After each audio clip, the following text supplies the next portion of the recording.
Find the perfect song for your video in 5.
Hey,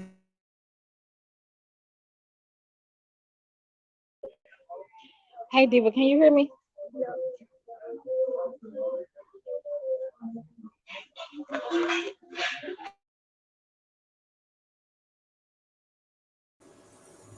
say that again, Tears. Okay, I was making sure you could hear me. Yes, I hear you loud and clear, Mama. Okay. Give me a. Okay. I'm sorry about the background noise. I'm out eating. It's okay. I got some too, girl. I got some. Okay.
Hello, hello, hello. Welcome back, everybody. What's up, what's up, what's up? Hello, Tears. How are you, baby? Good afternoon. Can I everybody am hear me doing loud and great. clear? Can everybody hear me in Tears loud and clear? Please give me a 1 in the chat, y'all.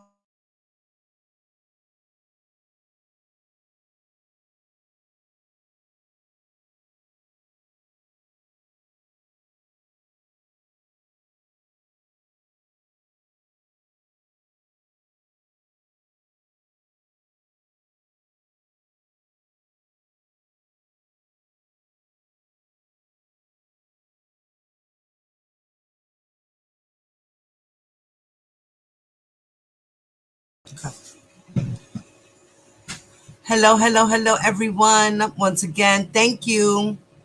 Okay, so there has been a lot of confusion on these YouTube streets due to Azriel's testimony and what she said, what she didn't say, what was her truth, what wasn't her truth, what did she say about her parents, what she didn't say about her parents, what she was coerced to say, what she wasn't coerced to say. So today we're going to remind everyone, it's okay, so Oakland, if anyone else would like to jump on the panel to help us read, to kind of speed things along, please hit the link. I put the link, the StreamYard link, I pinned it to the chat. So it should be highlighted there in blue at the top of the chat. I need at least 2 more people to jump in.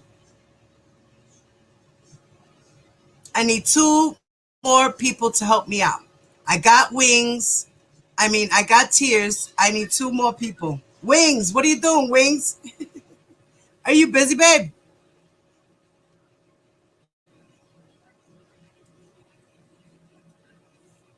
I don't know what happened to Tears. She dropped out. But I gave her the link in the chat. So hopefully she'll get back to us. I know she's in the middle of lunch as well. So what we have here is we're going to start from the prosecution. Okay. Now, this, I believe, was the 4th day, right? I believe it was 18, 19, 20, 23. This is day 4. Day 4 of the R. Kelly trial. And that is the end of Demetrius Smith's testimony. And it is the start of Azriel's testimony. So we're going to start off with Ms. Geddes, who is going to cross-examine her. Let me make this a little bit bigger so y'all can see.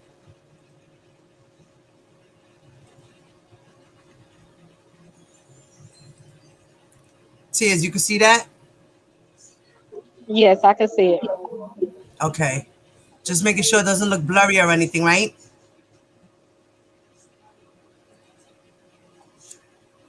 All right, so I guess you want to be Azriel, Tears? Yeah, I can. Okay. As I said, anyone else would like to jump in to volunteer and read with us? If you want to, the link is here in the chat. Okay. I guess in the meantime, I'll be the court and I'll be Ms. Geddes. And you'll be Az. All right. So I'll be everybody else. You could be Az. All right. Here we go. Let me open up to my page. Okay. All right. Now it starts off with Demetrius Smith getting off the witness stand. Okay, so he just exits, and now the judge, which is the court, says, "Are you ready to call your next witness?" Ms. Geddes, the prosecution for the government, says, "We are not, Your Honor, but we are working feverishly on it. The judge says, okay, so maybe we'll take an unexpected break. All right, so we're going to break 15 minutes or so. Please don't talk about the case, and we'll see you back here in 15 minutes. The jury exits. The judge comes back. She says, okay, everybody can sit down. I said 15 minutes, and I'm going to be a liar. Am I going to be a liar? Oh, Lord, she was trying to be... Miss Auntie, you can't be funny at times like this. This is not a laughing matter. My bad. I keep getting. I got a You keep call. getting My kicked bad. off? That should be Or it's where no. you That's at? no. I keep getting a call. That should be my last Oh, okay. interruption. Okay. Yeah, this is the daytime. We will be getting calls. Don't be surprised you hear one of my phone ringing. All right, so let me continue. All right. I think Cheeky trying to come in. All right, that's cool. She got Oh no I no pinned no, this. I'm wrong. No, I'm wrong. My bad. I'm sorry. Okay. Whoever wants to come in, you can join. Please, thank you. All right, so I'm gonna go back. Here we go. So we left it at, okay, she says, am I going to be a liar? Ms. Getty says, I hope not, Judge. Then she says, okay. Ms. Getty says, the cross was much shorter than we anticipated, but we're working on getting her here. The judge says, okay, so we'll be in recess. I take it you expect this next witness to take most of the day. Yes, Your Honor. Then the judge says, okay, all right, so we'll be back at 10:30.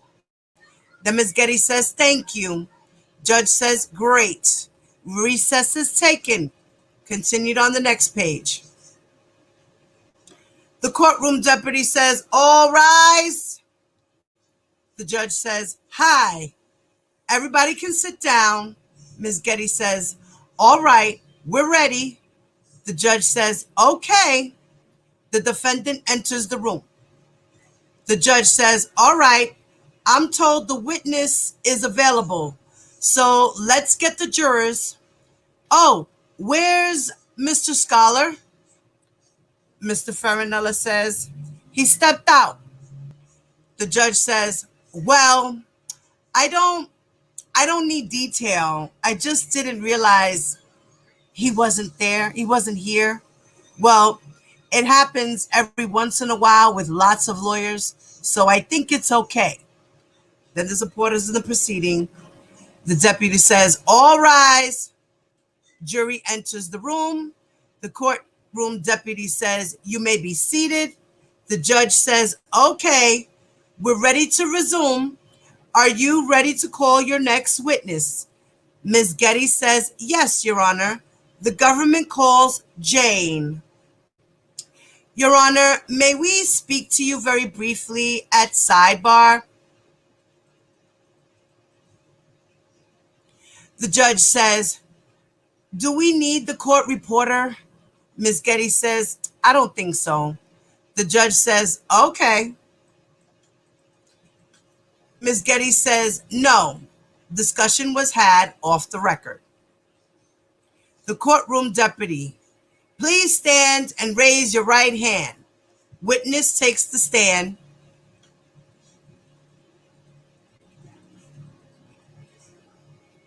Jane, called as a witness, having been first duly sworn, affirmed, was examined, and testified as follows. The witness, I do. The courtroom deputy, please state your name for the record. Witness, Jane. The courtroom deputy, you may be seated. The judge, all right, let's just make sure the microphone, okay. I want to make sure it's working. That was Okay. my. So first thing, speak into the microphone. The second thing is that our court reporters take down everything that you say. So it's important not to speak too quickly or to speak over whichever lawyer is asking you questions. If there are something that you don't understand or you want to have repeated, just say so. And I'll have the lawyer rephrase the question, okay? Thank The you. witness, that's you. Thank you. All right, go ahead. Ms. Getty says, go ahead, you can take off your mask. Right now, we're about to start direct examination by Ms. Geddes. Ms. Geddes is the prosecutor, okay? All right. Question. Good morning.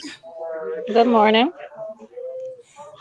I'm showing the witness only what's been marked for identification as Government Exhibit 75. Do you recognize what's shown in Government Exhibit 75? I do. Who is that? That is me. Okay, the government offers Government Exhibit 75. The judge says, any objection? Mr. Canick says, may I voir dire? The judge says, sure, but you have to use your microphone. Mr. Canick says, ma'am, do you have a recollection as to when this picture was taken? As you, Tiz, the witness, line 14.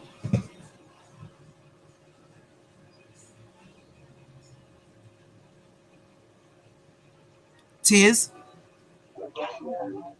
Oh, this picture was taken. This is my driver's license. Mr. Canick says, okay, thank you. The judge says, so no objection? Mr. Canick says, no objection. The judge says, okay, it's in evidence. Ms. Getty says, may I publish? The judge says, yes. Government Exhibit 75 was received in evidence. Exhibit is published by Ms. Geddes. And Ms. Geddes asks the question. And I'm now showing the witness only what's been marked for identification as Government Exhibit 75A. I'm sorry, 75B. Do you see what's shown in 75B? As you, mommy. I do. Is the name written under? Does 75B include the same photograph that was just published in It does. Government 75? It does. And underneath your photograph, is that your true name and nickname? It is. The government offers 75B and would ask that 75B be published to the jury only. The court says, okay. I forgot to ask if there's any objection. Mr. Canick says, no objection, Your Honor. The judge says, okay. Ms. Geddes asks the question, how old are you today? I'm 23. I'm showing the witness what's in evidence as Government Exhibit 1. Everyone can see Government Exhibit 1. Thank you. Do you recognize the individual in Government Exhibit 1? I do. Do you personally know that individual? I do. Who is that?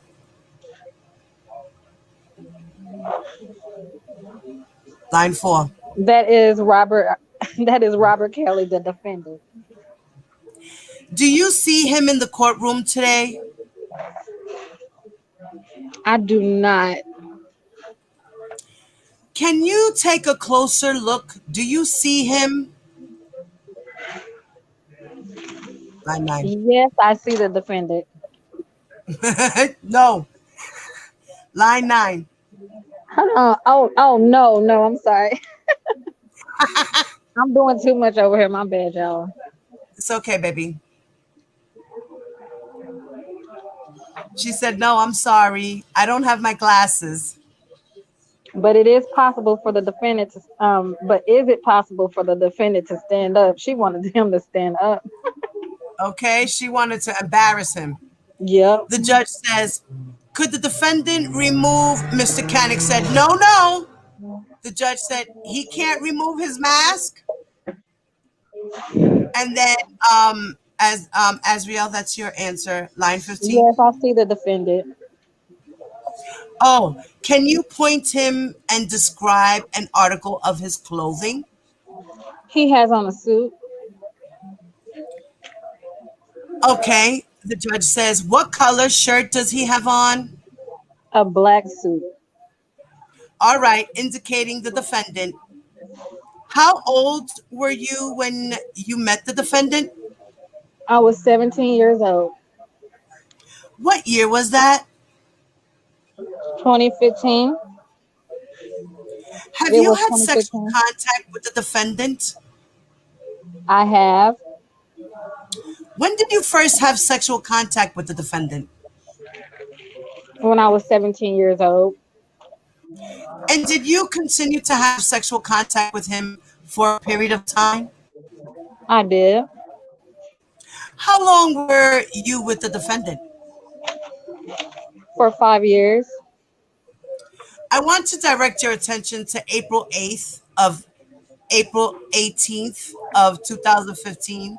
Do you remember that day? I do.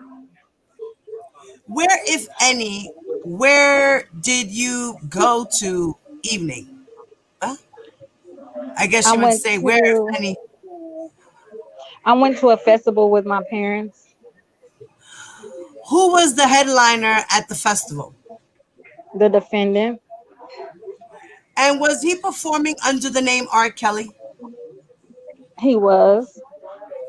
In what city was that concert? It was in Florida, Orlando, Florida. Did you live in Orlando then? I did. Okay.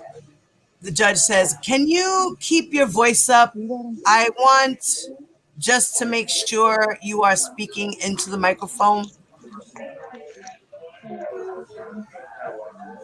Sorry. The, Is that a the judge never mind. says, that's okay. That's okay. Go ahead, mommy. You're not, and then the judge says, I that's did. okay. And how old were you at the time of that concert? I was 17. When is your birthday? December 30th, 1997. In April of 2015, when you met the defendant, were you still in high school? I was. What year were you? I was a junior in high school. And what was the name of the high school that you then attended? Freedom High School. And that was in Orlando? Yes. Do you remember in what section you were seated at the festival I, where you first saw the I was defendant? in the C section. And what, if anything, happened? Mr. Canick says, I'm sorry, I didn't hear what section? The judge says, what section were you in? A C section. Hold on, guys. Pause for a second. Hold up.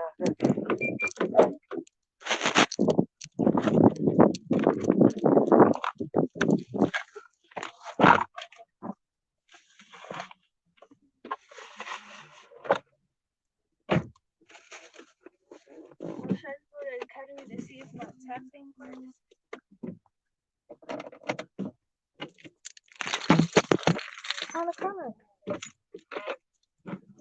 Lord.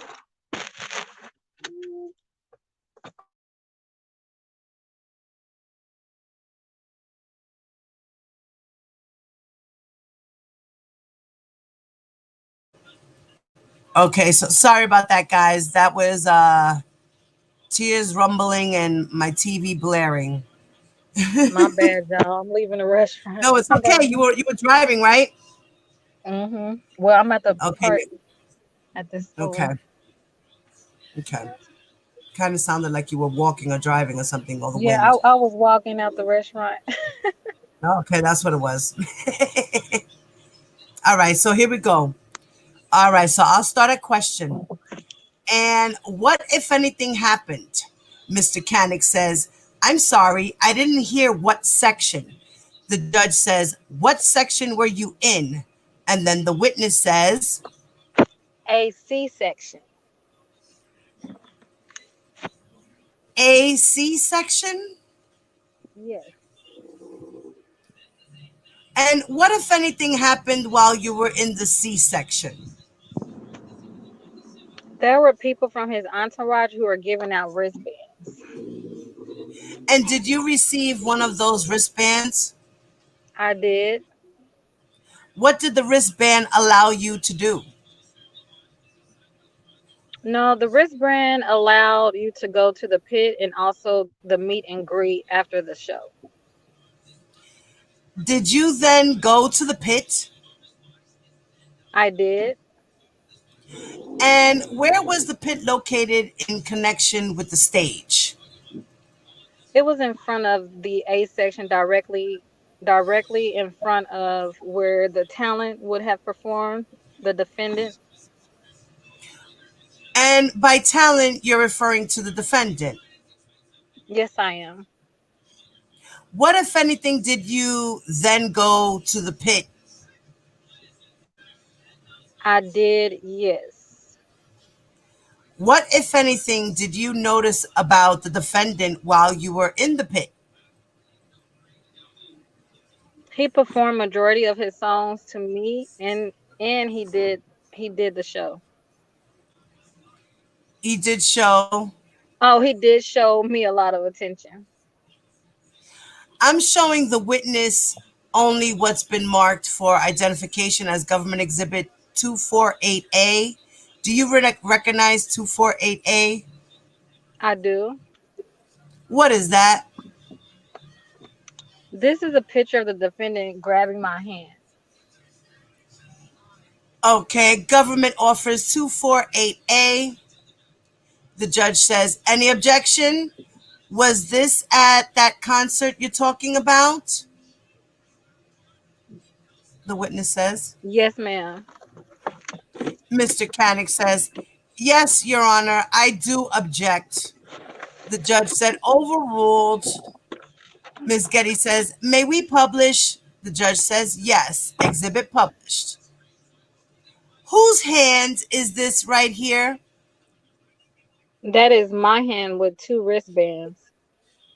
And were those the wristbands that you received from a member of the defendant's entourage that allowed you to go to the pit? Mr. Canick says, objection to the leading. The judge says, overruled. Ms. Getty says, and whose hand is this right here where my pen is pointing? That was the defendant. Now, did the defendant stay on stage continuously during that show? He did not. What happened? I believe he had breaks, and there was also another point of the show where he performed on another stage. So during the show, what, if anything, what, if any, additional contact did you have with other associates of the defendant? When he performed his second set at a stage that was further in the middle of the crowd, someone from his entourage did come to me, and they gave me a sheet of paper and said, don't tell anyone. Did you take a look at the sheet of paper? I did. What was on the sheet of paper? It was the defendant's name and phone number and a phone number.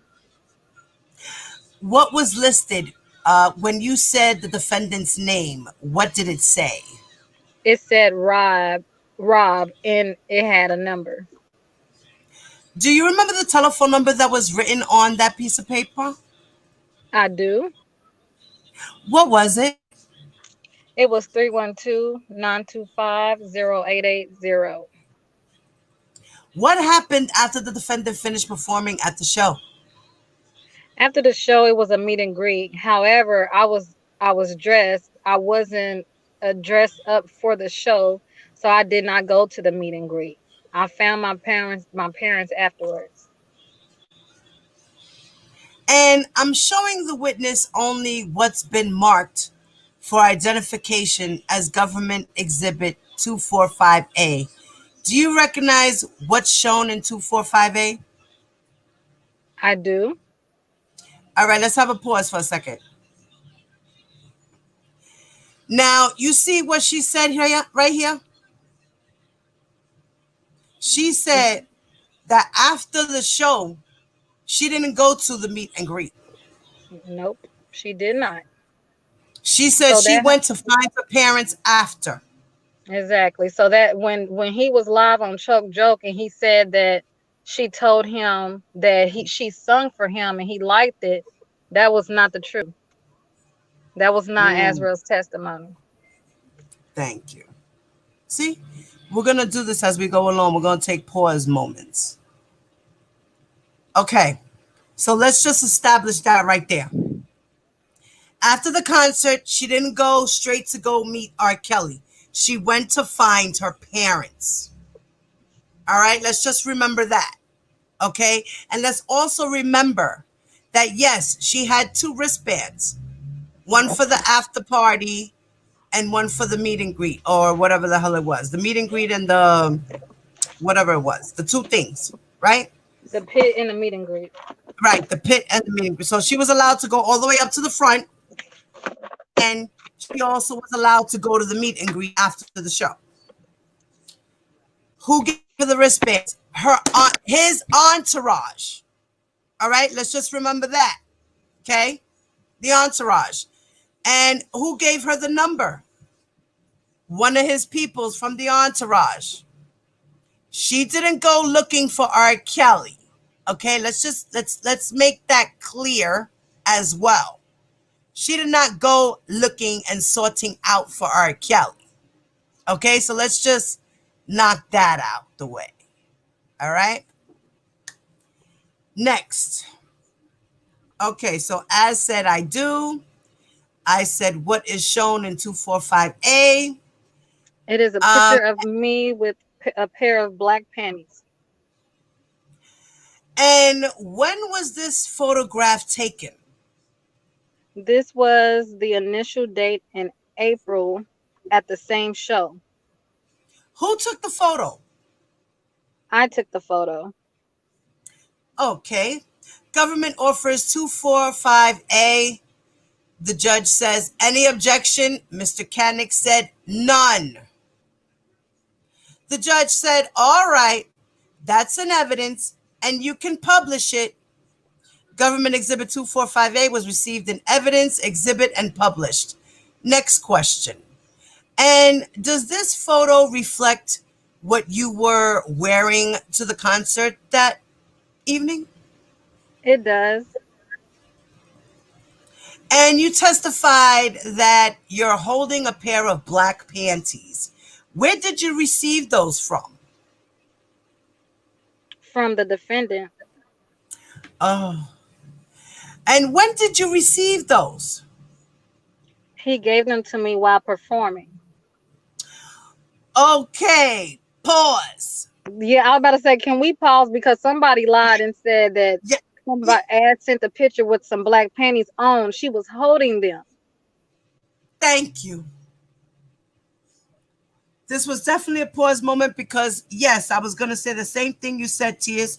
Somebody said some bullshit lie, and boom, here it is in your face, what it says. She took a picture of herself holding the black panties. Her mother didn't take the picture. Her father didn't take the picture. Nobody took the picture. She took a selfie. Okay? Can we clear that up? Next thing, debunk. Check. Okay. Where were we at, Mama? Okay, where did you receive those? He gave them to me while performing. Okay, next question. And was the defendant performing as part of the tour? He was. Do you know the name of the tour that the defendant was performing? It was the Black Panties tour. Now, you testified that during the show, you were given a piece of paper with the defendant's name and telephone number on it. What, if anything, did you do with that piece of paper? I gave the paper to my mom. Okay. And what, if anything, else did you do with the phone number on that piece of paper? I did text the phone. I did text the number. Okay. So, pause.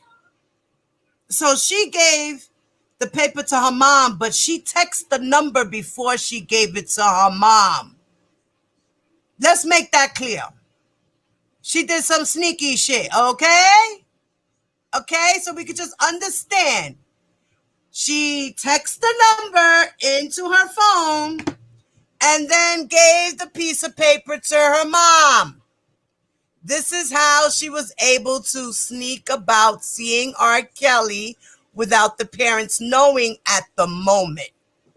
But she Okay, had the because then we'll wrong get to the number. part where the parents did know. Boom. Then she said, okay, I did text the number. Okay, next question. Did you receive a response from the defendant? Initially, no, because I hadn't entered in the proper number. Wow, she didn't enter the number properly. So what did she do after, right? Okay. So you later learned that you had entered it incorrect. Yes. Okay. I want to step back a moment. You testified that you were in high school at that time in your junior year. What your interest in high school? What's your interest in high school? Music, and I did a lot of sports. Okay, and what if any music related after school activities did you participate in? I was taking three choir. I was taking three I can't even talk right now. Choir? I was I taking know. three choir classes at the time, and I was a part of the Patriot Singers, which was basically a group of our best singers, and you had to audition to be a part of it. And it was very selective. And that is something that I took after school. It was mandatory. Okay. How many days a week did Patriot singers meet? Monday through Friday. Every day? Every single day, yes. And did you also take any music? Did you take any music related courses in high school? I did, yes. What type of courses did you take? I took varsity, and I also took a class called, I don't actually remember the specific name of it, but it was a class dedicated to a small group of our students who were working to get scholarships for performance. At that time, are you okay? At that time, had you earned any money singing? I had. How had you earned money? Outside of my school, I was a performer and I did shows and I would write music. So usually I would get gigs. And you were paid for some of those gigs? I was What type of music did you want to pursue back then? R&B, And what type of music did the defendant perform? R&B. You also testified that one of your interests in high school were sports. What Yeah. types of sports did you participate in? I participated in track and weightlifting. I want to turn back to when one of the defendant's associates gave you the defendant's phone number. Were you then interested in the defendant I was romantically? not. I was not. Okay. She was not interested in him at all. She was not. She was not. Next question. You testified, though, that you did try to contact him by sending him a text message. I did. Why did you try to reach out to the defendant? Because he was a musician as well, and I felt that any critiques would be a good critique. Critique of your own musical skills? Yes. How did you eventually get in touch with the defendant? I eventually had a FaceTime with him because I didn't know if it was necessarily just someone from his entourage who was trying to take advantage of me. And when I did FaceTime him, it was in fact him. Now, at the time when you FaceTimed him, and just for the record, can you explain what you mean by FaceTime? FaceTime is a visual phone call. Okay, so pause for a second. Pause for a second. So she texts him, it was the wrong number. She decided to try again and got the right number this time? She's gonna talk about how she got the number when she went through her mama's phone. Okay. Yeah. So now she FaceTimes him and she said, okay, that somebody was trying to take advantage of her. Okay, so now at the time when you FaceTimed him, and just for the record, can you explain what do you mean by FaceTime?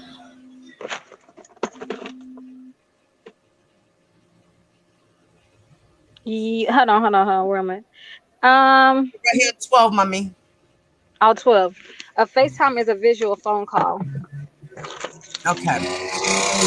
Okay, so was it a way for you to see the caller that you're talking to? Yes. Okay. Now, at the time when you first FaceTimed with the defendant, did you learn whether or not either of your parents, if any, had any contact with the defendant? At the time, I did not. Okay, so at the time, she didn't know that her parents were in contact with R. Kelly at all. After she gave the mom the number, right? Okay. Next question. How were you able to get the defendant's phone number? Well, when I realized that I didn't have the right number, I did. I happened to be on my mom's phone for something, and I did see that she'd been texting the defendant. All right. So, did you learn that your mom had, in fact, been communicating with the defendant by text? I did. And did you have a chance to look at some of those text messages? I did. Who was the defendant? Who was your mom purporting to be when she was communicating with the defendant? My mother was acting as me. Okay. See? So here she testified that her mother was pretending to be her by texting, right? Right. So let's just remember that, okay? She did testify and say that. She said that. Her mom was pretending to be her. Next question. Now, you said that you did eventually start communicating with the defendant. I think you testified that you FaceTimed him. I was using an iPod that No. I had. Yes. Oh, yes, Yes. my bad. Yes. Do you recall what telephone you were using to communicate with the defendant? I was using an iPod that I had gifted to my mother.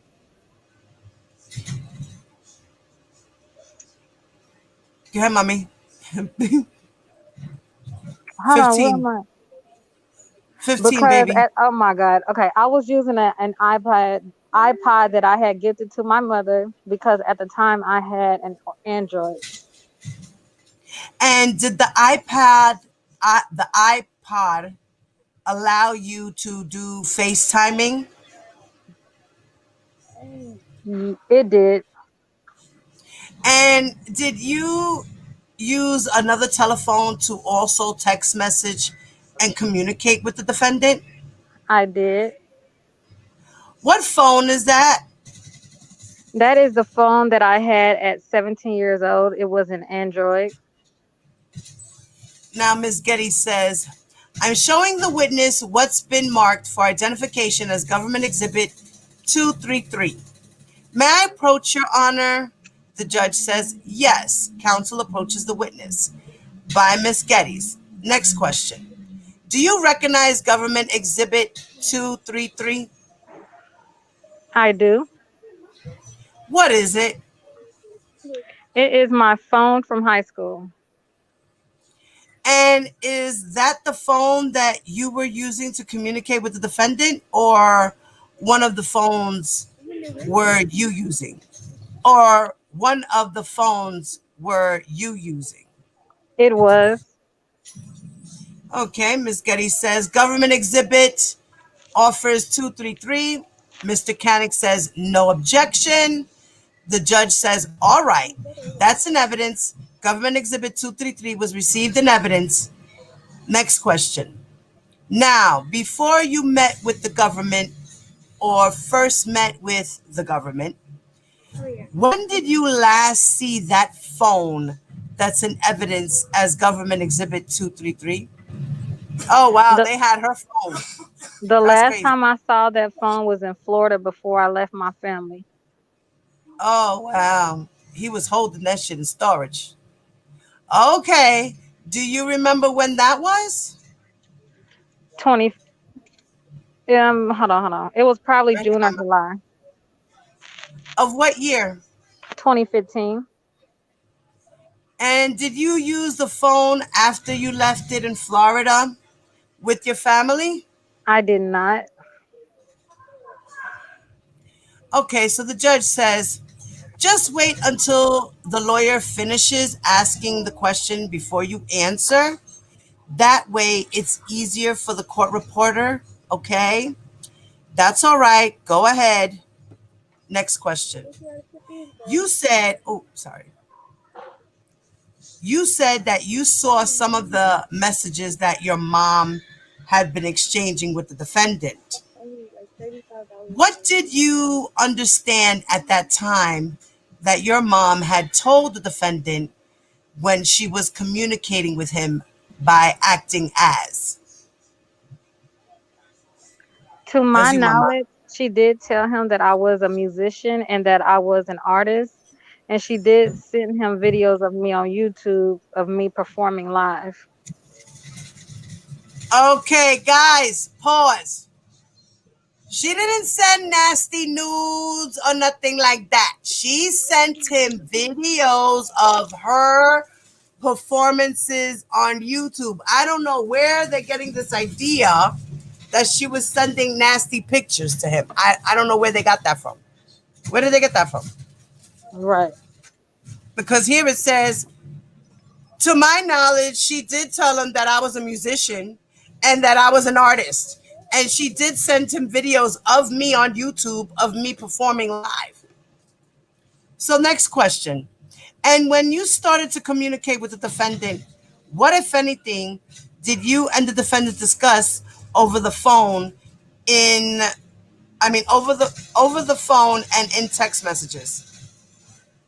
Initially, he said, I did tell him that I was a musician and he said that I could come and audition. Oh, went too fast, sorry.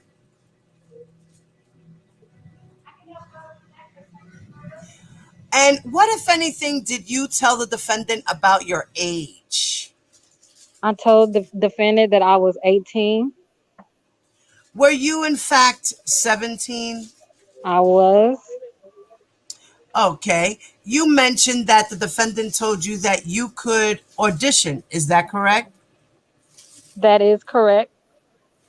Did you arrange Was the place arranged and a time arranged for you to have an audition with the defendant? Yes, it was Where was that supposed to take place? at the Dolphin Hotel. Where is the Dolphin Hotel? It's on Disney's property in Kissimmee. Is that near Orlando where you live? Yes, And whose idea was it to meet at the Dolphin Hotel? it was the defendant. Where did you next see the defendant? Where am I? At the Dolphin Hotel. I'm showing the witness only what's been marked for identification as government exhibit 518A, E, and G. This is 518A, 518E, and 518G. Do you recognize what's been shown in those three exhibits? I do. What is that? That is the hotel that the defendant, had asked me to meet him. And are those fair and accurate photos of the hotel and how it appeared when you met him there? It is, yes. The government exhibit offers 518A, E, and G. Mr. Canick said, no objection. The court says, all right, those are in evidence. Government exhibit 518A, E, and G were received in evidence exhibit published. Then Ms. Geddes continues her question and says, I'm going to put 518E on the screen. Now, do you recall how long it was between the festival where you first saw the defendant and when you went to the Dolphin Hotel for an audition with the defendant? It was probably a few days. He did say that he usually stayed there for a few days. Hold on. I'm walking outside and this light is just so No, go bright. ahead, Mama. Do what you think. It was possibly a few days. He did say that he usually stayed there after for a few days. And when you say he, who are you referring to? The defendant, Do you remember what you did before you went to the Dolphin Hotel that day? I was at school. And where did you go after school? I after Patriot Singers, I didn't go to any sports activities. I went to my friend's Malik's house and I got dressed. Mr. Canick says, can I have that read back? The judge says, whose house? The witness says, Malik, was that the friend's name? Malik. yeah, Malak.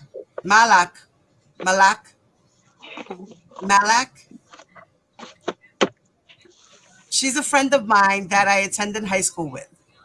Okay, then the judge says, okay, Mr. Canick said, could I have the entire answer read? The judge said, sure. Whereupon the record was read. The judge says, what was the name again? Azriel says, number 11. Malik. The court says, Malik. Ms. Getty says, Malak. The witness says, I d- I did. Hold on. right here, yes. Yes. The judge says, go ahead. Mr. Canick says, thank you. Next question by Ms. Geddes is, you testified that you were at your friend's house and then you got dressed. Did you then go to the Dolphin Hotel? I did. Who, if anyone, came with you to the Dolphin Hotel? No one. Okay. Who went with her? No one. 24. Question. Who, if anyone, knew that you were going to meet the defendant at the hotel that day? Hold on. My family. My family. Your family knew. Okay. Okay. So your family knew. We're going to pause. Let's pause. Let's pause. Because her dad said that his homies told him, and then he turns around and said her brother told him, and then on Lifetime, I watched it last night. He said that Azriel, they was looking for her, then he got a call. So I'm only believing Azriel's testimony because her daddy done told 3 different stories. Right. So she said her family. She didn't specifically name anyone. So she said the family. So that means everybody knew. Am I right or am I wrong? No, you're right. Right? Because my family if it was just her brother, she would have said my brother. That means that her family knew. That's meaning her mother and her father knew that she was meeting R. Kelly to audition that day. Thank you. Okay, we're clearing that up. Check. Next. Check. Okay. Question. Yes, girl, this is why we're doing this. Yes. Question. It needs to be done. Yes. Do you remember what you wore when you went to meet the defendant that day? Yes, I do. I wore a black Kid Me heels and a pair of skinny jeans, dark blue, and a crop top that had mesh at the top. Okay. Mr. Canick says, I'm sorry, I didn't get the top. The judge says it had mesh on the top. Mr. Canick said, okay, thank you. Mr. Canick, now you're taking notes on what she's wearing? A typical lawyer. He's being messy. He just being messy. That's a typical lawyer, because when lawyers go to defend a defendant against a sexual assault case, right, most lawyers have to point out what you were dressing, what you were wearing, why did you call him, who were you with, why were you alone, things of that nature, to always put down the victim. Always. Right, exactly. Every single lawyer does it. It's a trick in the book that they use. There's a whole outline on what to do. Right? Next says, and I think Canick did the best he could. There's no lawyer that could have got R. Kelly off. Really? And he only had 2 months to prepare, a month and a half? What? Right. And Greenberg didn't do the best job either, because Greenberg was barely going to see R. Kelly. Right. And when he did go see R. Kelly, he had issues with R. Kelly. R. Kelly didn't want to tell R. Kelly the right shit to do, and R. Kelly didn't want to listen. Right. Okay. Shall we continue? Yes. Then Ms. Getty says, I'm showing the witness only what's been marked for identification 247A. For the witness only. Do you recognize what's shown in 247A? I do. What is that? Right here, Ma. Hold on. Can you read that for me right quick? I'm driving. Yeah, go ahead. Right around the corner from my house. Okay, no, go ahead, Mommy. I don't want you to crash, please. Yes. Yes. That is me prior to meeting the defendant. Ms. Getty says, and who took that photograph? And she says, I took that picture. Then Ms. Getty says, and did you take it the day that you were going to the Dolphin Hotel to meet the defendant? I did. Ms. Getty says, government offers 247A. Mr. Canick said no objection. The judge said, okay, that's in evidence.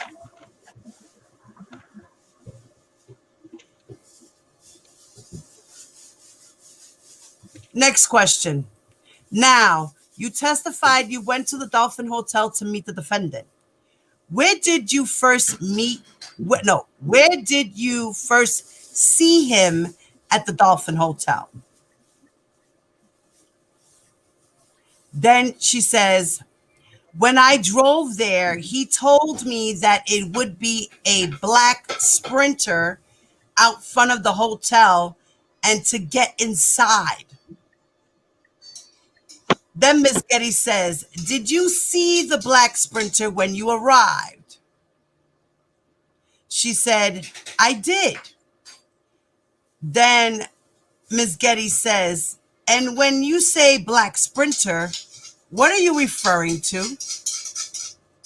She said, a Mercedes-Benz black Sprinter van. Miss Getty said, and who, if anyone, did you then go inside the Sprinter? And she says, I did. Miss Getty said, who, if anyone, was inside the Sprinter when you went there? She said, the defendant. Anyone else that you saw? She said, no. Miss Getty said, where was the Sprinter van parked? She said, it was parked in the front of the hotel. Next question. Was it parked in the parking lot or in another location? She said, no, it was parked directly in the roundabout. And Miss Getty said, in front of the Dolphin Hotel? She said, yes. So where was the tour bus? Because supposedly the tour bus was there too, right? Right. So the next question That's what I just watched last night on Lifetime. about the bus and everything and Yeah, the the bus. car. Okay. Next question is, what happened when you went inside the Sprinter? Are you ready, mommy? Yep, I'm home now. Okay, you're in line 2. Okay, when I got inside the Sprinter, me and the defendant talked. Do you remember what you talked about that day? We of course talked about me auditioning, and he had asked me a few questions. Do you remember what he asked you? Yes, What did he ask you? he asked me to sit on his lap. How did you respond when the defendant asked you to sit on his lap? I asked him if he was sure. What did the defendant say? He said he is. Oh, nice. Did you then sit on the defendant's lap? I did. What else, if anything, did he ask you when you were inside the Sprinter? He then asked me for a kiss. Ew. And how Nasty did you old respond man. to that? Oops. Um, I didn't necessarily want to, and so he said just a small pop kiss. Oh, oh. Give daddy just a little kiss. It's okay. Now, you used the term pop kiss. Was that your word or his word? His word. Oh, Lord. And what did you do? I did kiss. I said, "Are you sure?" And what happened? And then he said yes. And then I gave him a pop kiss, Now, what do you mean by a pop kiss?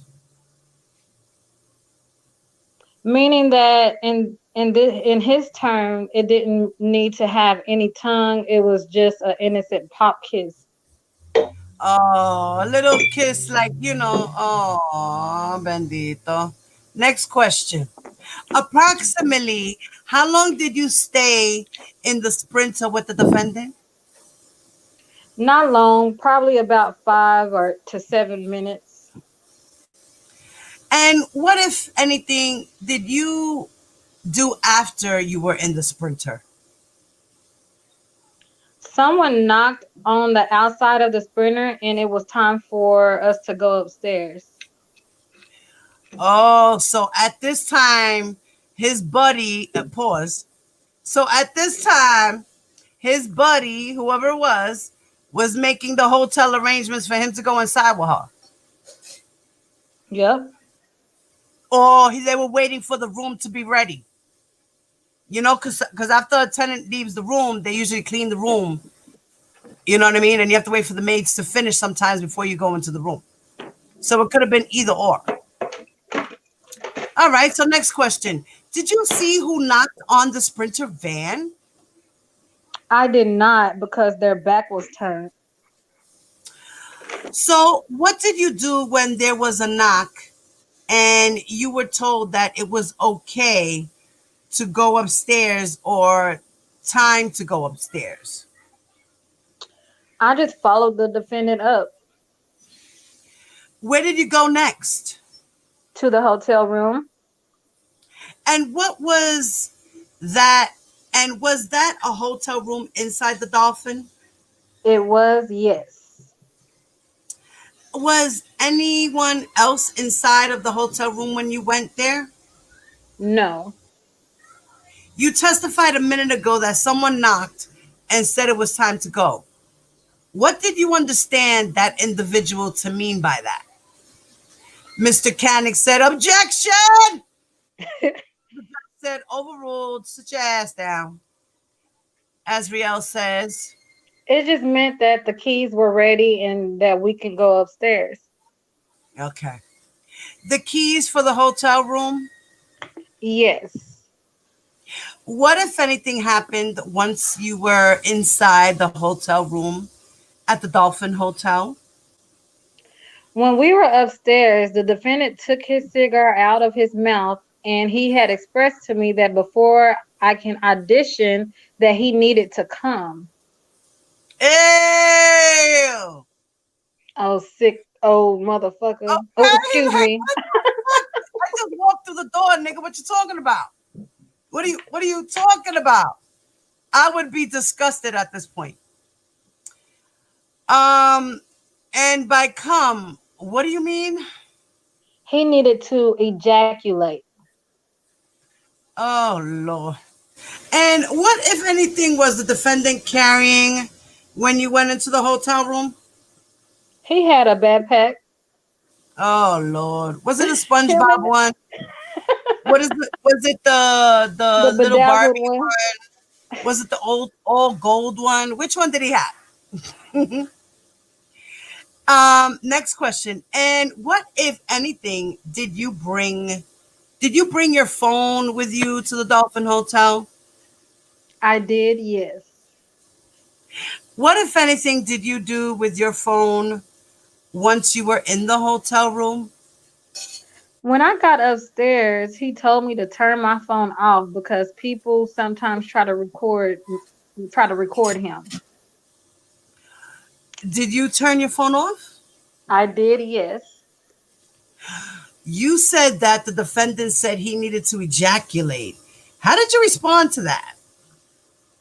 I was against it. What did you say to him? I told him I did not come to please him and that I was coming for an audition. Oh, okay. Let's make sure. Okay, she testified that, right? Okay, pause. Remember, that's what she Right. said, right? Okay. Next question. What did he say? And he continued to persist and told me I didn't have to do anything just to take off my clothes. How did you respond to that? I then took off my clothes. And what happened after that? He then asked me, he persisted to have sex, and I told him that I hadn't shaved. I'm sorry. When you said he persisted to have sex, what do you mean? Like, he persisted to continuously try and peer pressure me to have sex with him. Okay. And you testified that you said you hadn't shaved. I would have said I'm on my period. That's what I would say. Right. That's what I would say. Yes. How did the defendant respond to that? Ooh, he said even better. Oh, that sick Oh, so he likes motherfucker. them hairy. He likes them long and hairy. Ave Maria. And the next question says, what, if anything, else did you say? I told him that he persisted again, and I told him that I was sweaty from sports, even though I hadn't attended sports. And his response to that was that there was a shower in the room. Oh, Lord. He's just so What did you nasty. do? He is like, what did you do? I continued to deny and decline, and so he then told me to just walk back and forth and asked if he could give me oral sex. Oh, God. That walking back and forth shit. What is that about? Like, he just wants to see the girl strut. Like, what is this fetish he has with the model walking down the rail? Like, you know what I He is mean? a Where did he weird get this individual. fetish from? Right.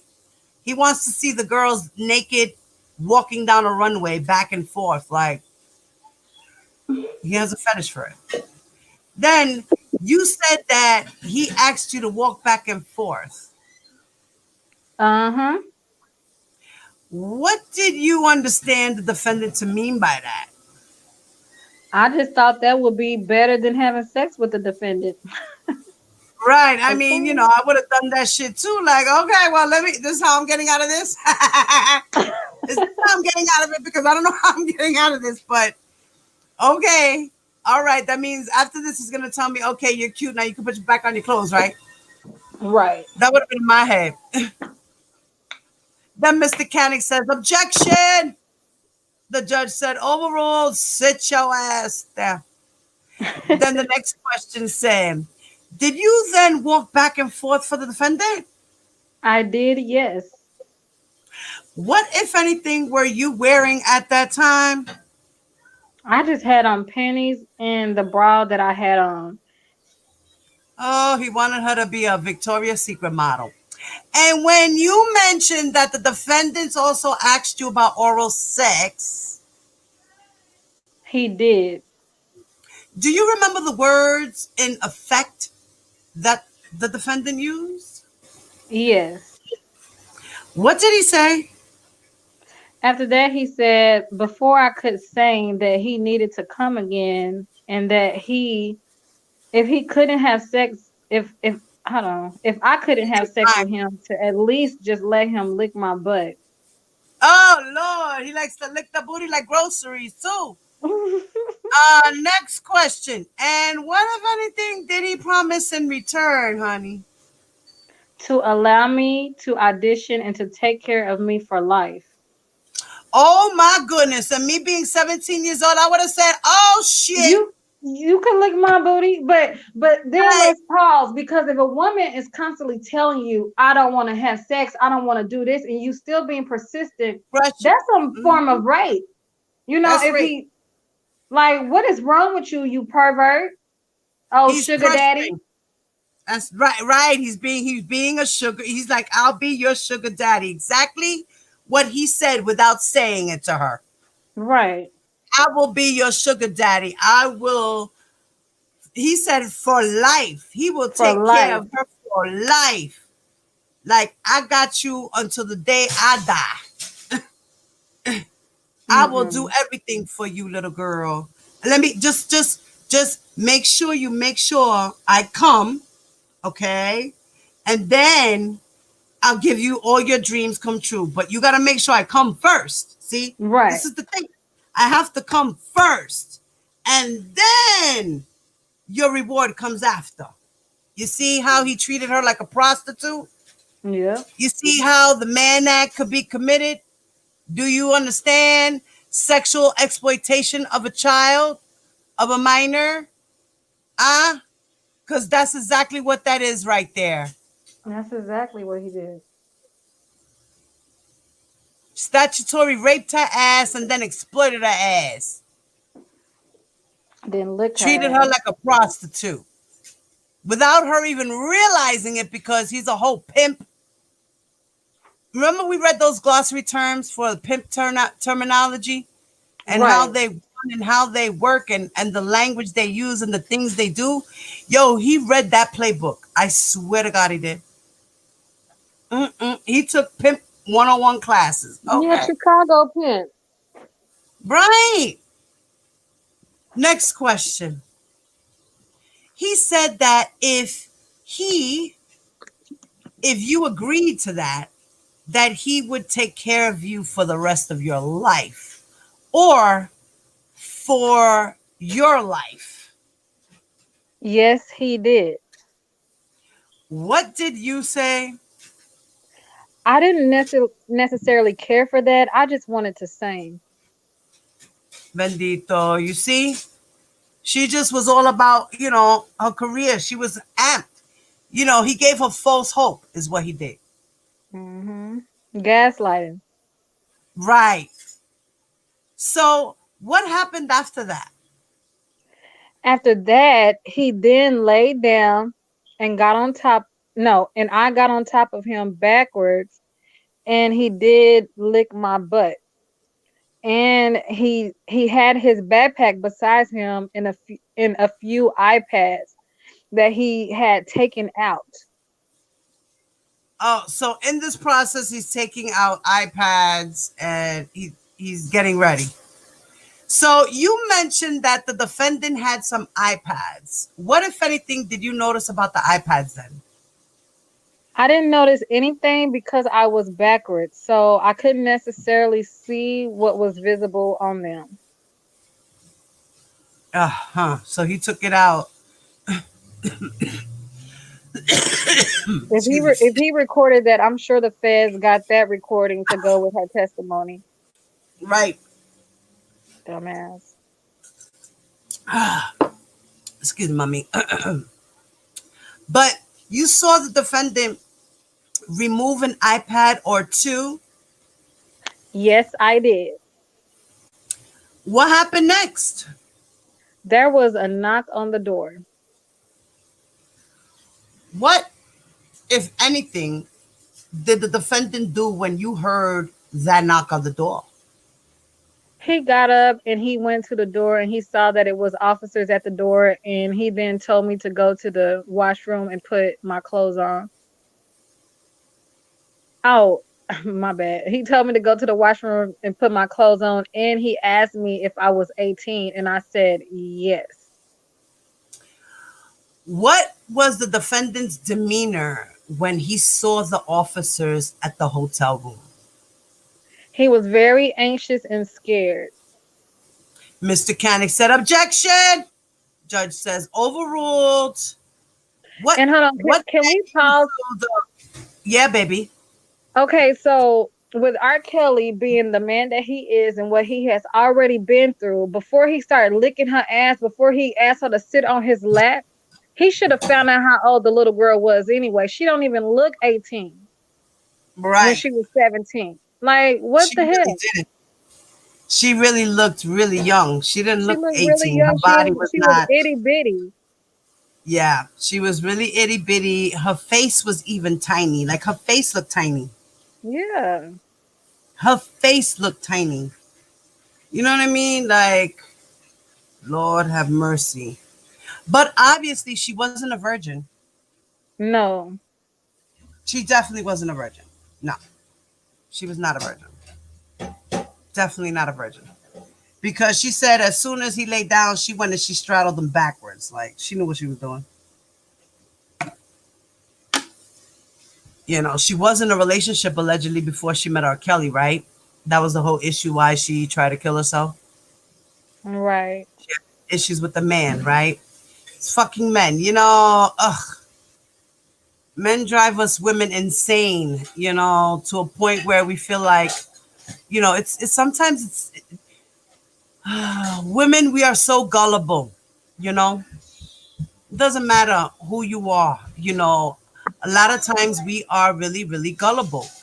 You know, Mm-hmm. we fall for anything that looks like it's gonna be something good or something that's gonna keep us happy. Like we just fall for the okie doke, you know, because if you're a master manipulator and you know what you're doing and you know how to get a rise out of a chicken, you know what to say and how to do it, you know, us women, we go, ooh, you know, Romeo and Juliet shit, tú sabes. Next question. What led you to the conclusion that he was anxious and scared? Because after he looked through the peephole, he made me go into the restroom immediately and told me to get dressed. And he said, "Are you 18?" And I said, "Yes." And he said, "Don't lie to me." And I said, "Yes." See, he knew she wasn't 18. That's right. He already knew. He already knew. Yes. And he said, don't lie to me. And I said, yes. And he said, are you 18? And I said, yes. And he said, don't lie to me. And I said, yes. No matter what, she still lied. But he still continued. Right then and there, he should have said, yo, get your ass the fuck, get, He girl. didn't even really think she was 18. That was crazy. Like, you He are didn't you think to sure? ask till he Don't seen the lie to me. police. Are you sure? Like he didn't even care. He didn't even care if she was or not. He's like, are you 18? After the fact that he just had her straddle him and everything. After the fact, you should have double checked yourself. But even at Period. that, you still continued after she told you that day in the hotel. You still made her family write a letter consenting for someone in your company to take care of her as a chaperone, as guardianship, to go on tour with you so you could just do whatever you wanted to do because you wanted to torture her ass. That's what you wanted to do. Right? You figured you'd torture her ass for lying to you. So now she's stuck with you. Right? I bet you that's how he thought. Mm-hmm. The judge says, next question. Ms. Getty says, did you then go to the restroom and get dressed? I did, yes. And then what did the defendant do? He opened the door and spoke to them, and he was more relaxed. And what, if anything, did you do when the officers were at the door and speaking with the defendant? Once I came out of the restroom, I then saw them, and they had spoken to me, and and said that they had been looking for me because my parents could not get in touch with me. Pause. So now at this time, the parents were looking for her. We know that her phone was turned off. But she said that her family knew where she was. And that's why they knew exactly where to go to find her. Hello.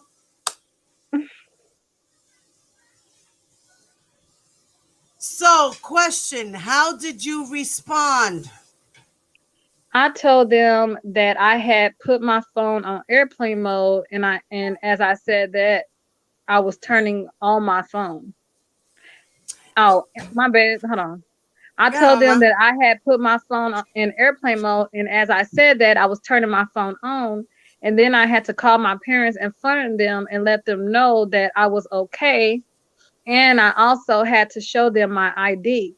So Boom. let's pause because, like I said before, Az never came downstairs. She never came downstairs. She just went to the door. And she That was called and it. talked to That's her all. parents on the phone. Right. So And all this then stuff that had was to call my parents in front of them and let them know that I was okay. And I also had to show them my ID. Now, did she have a fake ID? nope. She had a driver's license on her saying she was 17 because in Florida you can be 17 with a permit Right. or a license, I think. One or the other. Now, next question. And what, if anything, did you say about your age? I did say that I was 18. What, if anything, else did the officer say during that encounter? Basically, after they did check my ID, they left and they had given the defendant a card and said anytime he was in Orlando and needed security to let them know. Now, how is it that these cops look at her ID, and if it was a state ID, they just ignored the fact that she was 17? They just looked at the last two digits and they was fans of R. Kelly. Right. So, right there, that was like, okay, well, she's 17. And then as a She's asking parent, for I a would be ride. like, my daughter is 17. She needs to bring her Exactly. ass back down here. She do not need to be alone with that pedophile. Right. The fuck? So, now, you said that you showed the officers your identification, your ID. Did you show them your true identification? Yes, it was my driver's license. Her driver's license. And based on your identification, how old were you? How old did it show that you were? 17 years old. Hold on a second, guys. I'm going to go on pause. But yeah, I was watching Lifetime last night and the story that Hips told on Choke No Joke, the two different stories that he told about the hotel issue, how R. Kelly posted had ran out the back door. Then he said that his friends told him where Azriel was. Like he told three different stories. If y'all go back and watch the Lifetime story, it's the one of the missing girls on season 1. It's a whole different story. When you lie, you can't keep up with your stories. Next time, Angelo, write down your lies so you won't look so crazy, okay? Because you are guilty. You knew what you was doing, sending your daughter with R. Kelly, okay? That's why you all on YouTube like a hit dog trying to save your image, because you're guilty.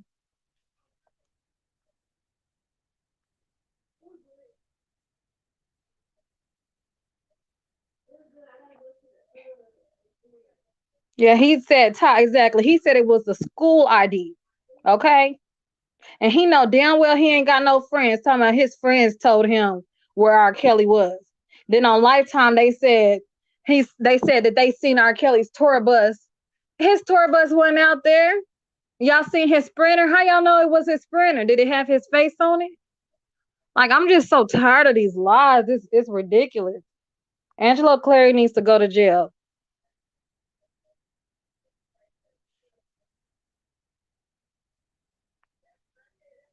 He basically sex trafficked his daughter.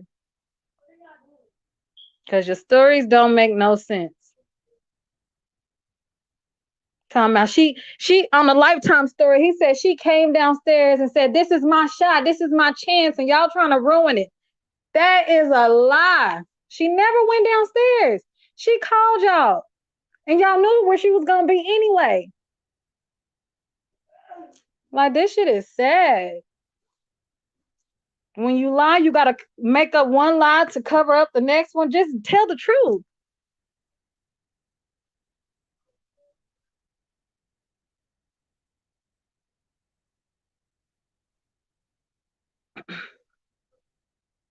Ass never went downstairs. And R. Kelly never snuck out no back door. That man, every time he opened his mouth, he lying, y'all. I don't know why anybody believe anything he says.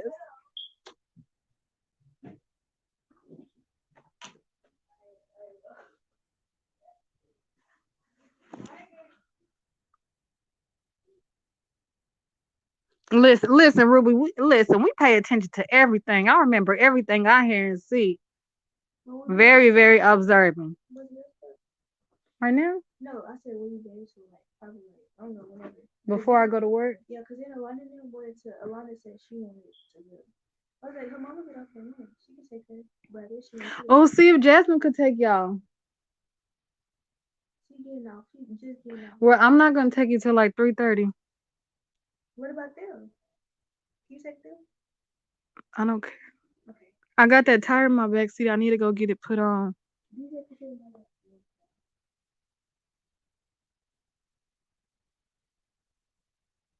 Just V. Angelo is still talking because he's a hit dog. That's what hit dogs do. They run around hollering everywhere. Hollering. Hollering. He just making it worse for his daughter. Like, he used to blame Larry for talking about ass, talking about that's why people attacking her. Larry wasn't even talking about it. It's you. You come on here and you attack people, you lie, you try to slander people, and you are the fraud. You are the liar. You was trying to come up off your daughter. You sold your daughter to a predator. You need to go to jail for sex trafficking.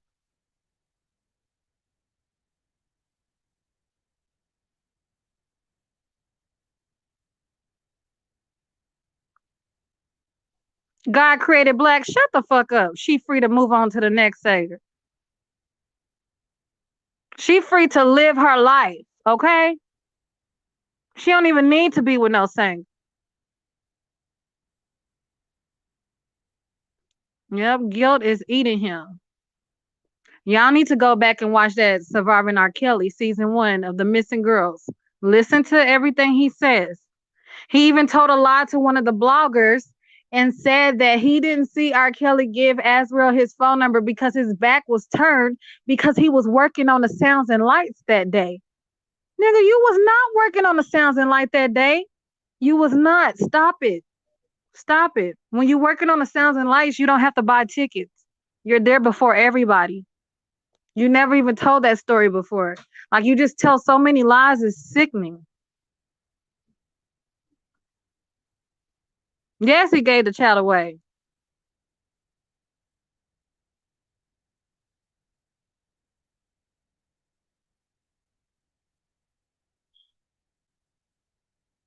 He is giving interviews because he's trying to save his image, talking about I did not beat my daughter. Basically saying his daughter lied on the stand, but the only thing she lied about was the fact that her parents beat her. I believe it. You see how verbally abusive he was? He even admitted that he grew up watching his daddy beat his mom.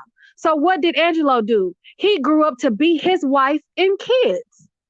The fuck? It's a pattern. It's a pattern. It don't stop because you never got help.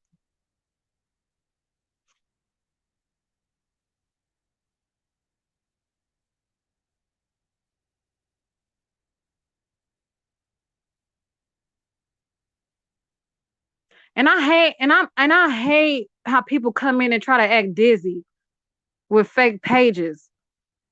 I don't know. I'm trying to understand.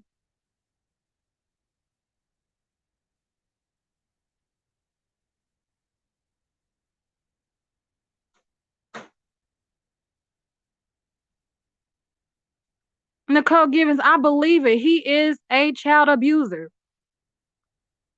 Y'all know why he really mad? Because he gotta drive them trucks. He was hoping that Azriel would save his life so he won't have to work no more. He was really hoping that the police catch R. Kelly in the room having sex with his daughter when he knew she was gonna be in that hotel. Like, he is just such a slime ball.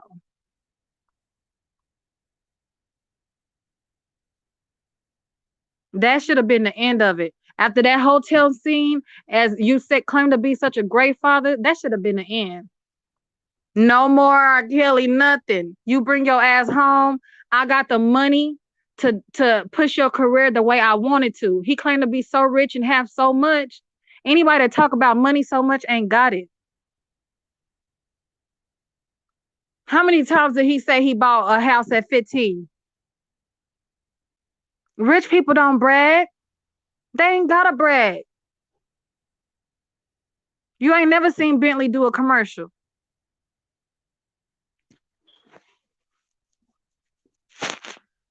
What up, Adams? Exactly. Just be image to who? He's a narcissist. It's all is in his head. He think he is the victim. He think he is a superstar. And then if you hear him, he says everybody wants his old short, fat, oompa loompa looking ass. Don't nobody want you, not even your wife.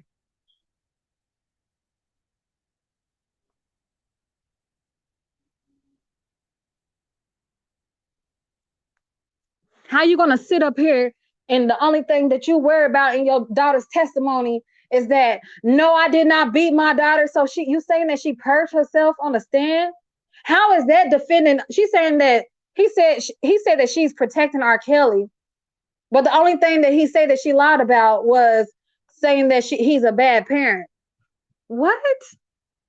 Why is that the only thing you worried about when your daughter is on the stand having to relive that shit and you are worried about yourself? But you're promoting her music that she ain't even promoting. Nobody ain't noticing that. I know y'all noticed that. But y'all really thought that Azriel was gonna do an interview with him? She don't fuck with him.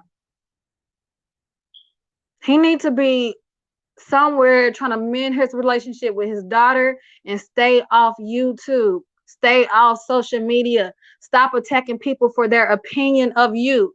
It is your fault why people got an opinion of you. If you would have just shut your ass up and just sat back, nobody would have known that you was a slime ball ass snake. Nobody wouldn't even known that. Now everybody know. Everybody know.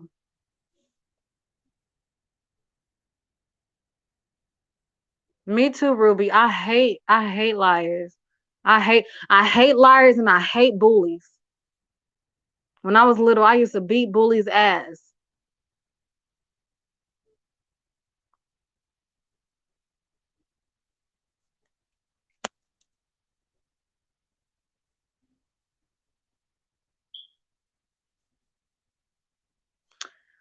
He can't teach R. Kelly to make no goddamn money. He don't even know how to make money himself. Talking about he gave the dildo deal to R. Kelly. He offered him $50,000. Show us the email that you said that you got. Fucking liar, man. Just stupid. If you got all that money and you supposed to be who you think you are in your head, why didn't you do the dildo deal your own self and put it out your own self? You want to be the celebrity so bad, won't you sing? I can't stand that man, y'all. I hate people like him. Just mischievous and so much of a narcissist, a manipulator, a gaslighter. He lies. He said so many times that OCLV did unemployment fraud when he's the Mr. Unemployment Fraud himself. I seen Sylvia put that out. Like, he is disgusting. We all working over here, buddy.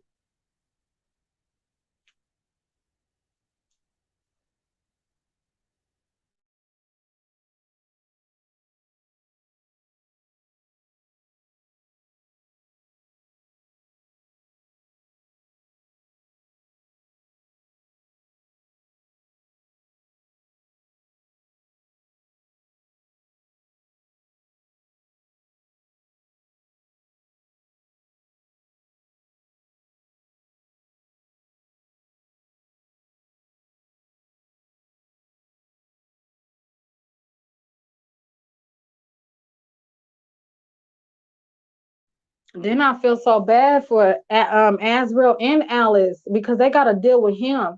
Alice seems like she's a submissive woman and she follow her husband. You know. Sorry, guys.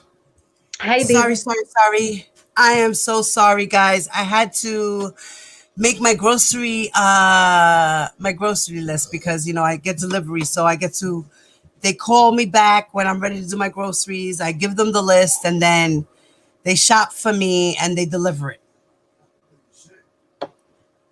So sorry about that, guys. I forgot I made that delivery. I made that call.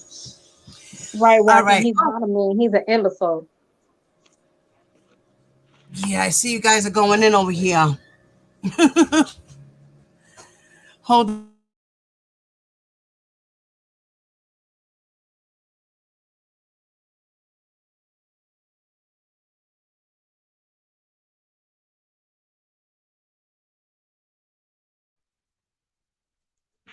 Then he liked to use people to be his mouthpiece. And then they look dumb as hell taking up for him. It just look sick. Tell me, I got it from the man himself. I got it directly from his mouth. He is a liar, Panda. He's a liar. So are you. Y'all are two peas in a pod.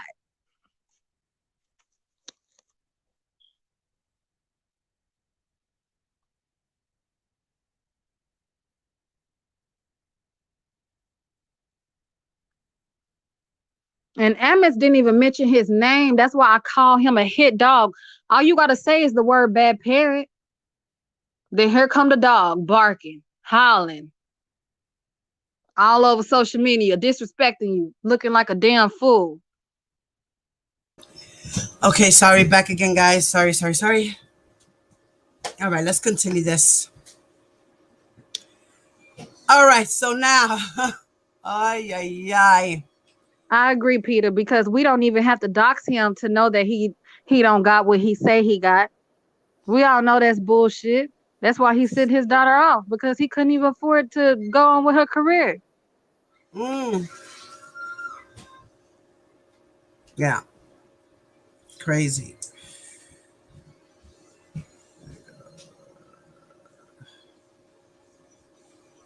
Yeah, Amos handled him well. The chat got Angelo.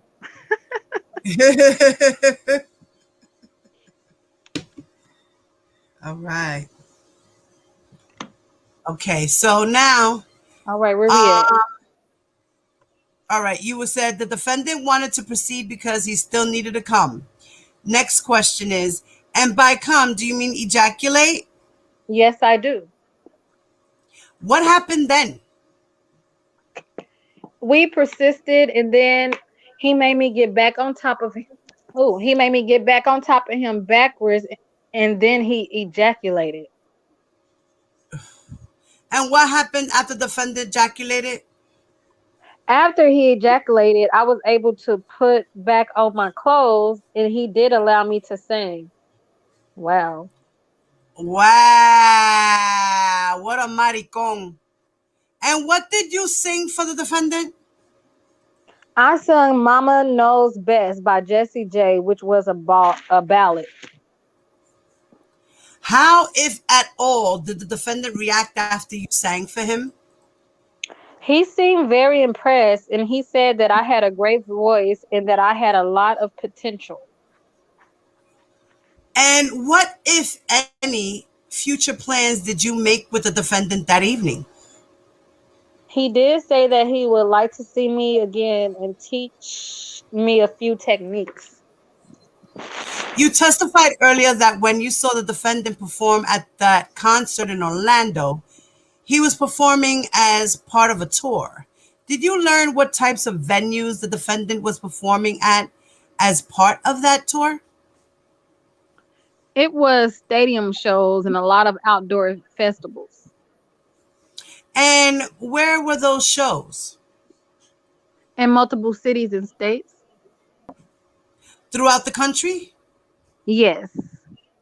Now, at either the Dolphin Hotel where you first met the defendant or in the few days thereafter, what, if any, plans did you make with the defendant? He had to leave and that hold on. He had to leave and that once he left, he would want me to come out to the next city that he was in. Pause.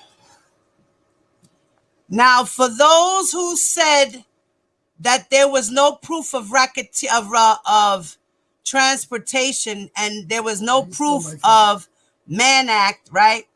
Here it is, guys. From one hotel, from one state to the other, right? He would want me to come out to the next city that he was in. Punto. Proven. And did you continue to communicate with him by phone? I did, yes. How? Via text message and phone calls. After you met with the defendant at the Dolphin Hotel, did you Mother, did your mother continue to text the defendant pretending to be you, as far as you know, at least? She did not know. She did not. No. It only happened that one time. Okay? So for those who kept saying that it was happening and no.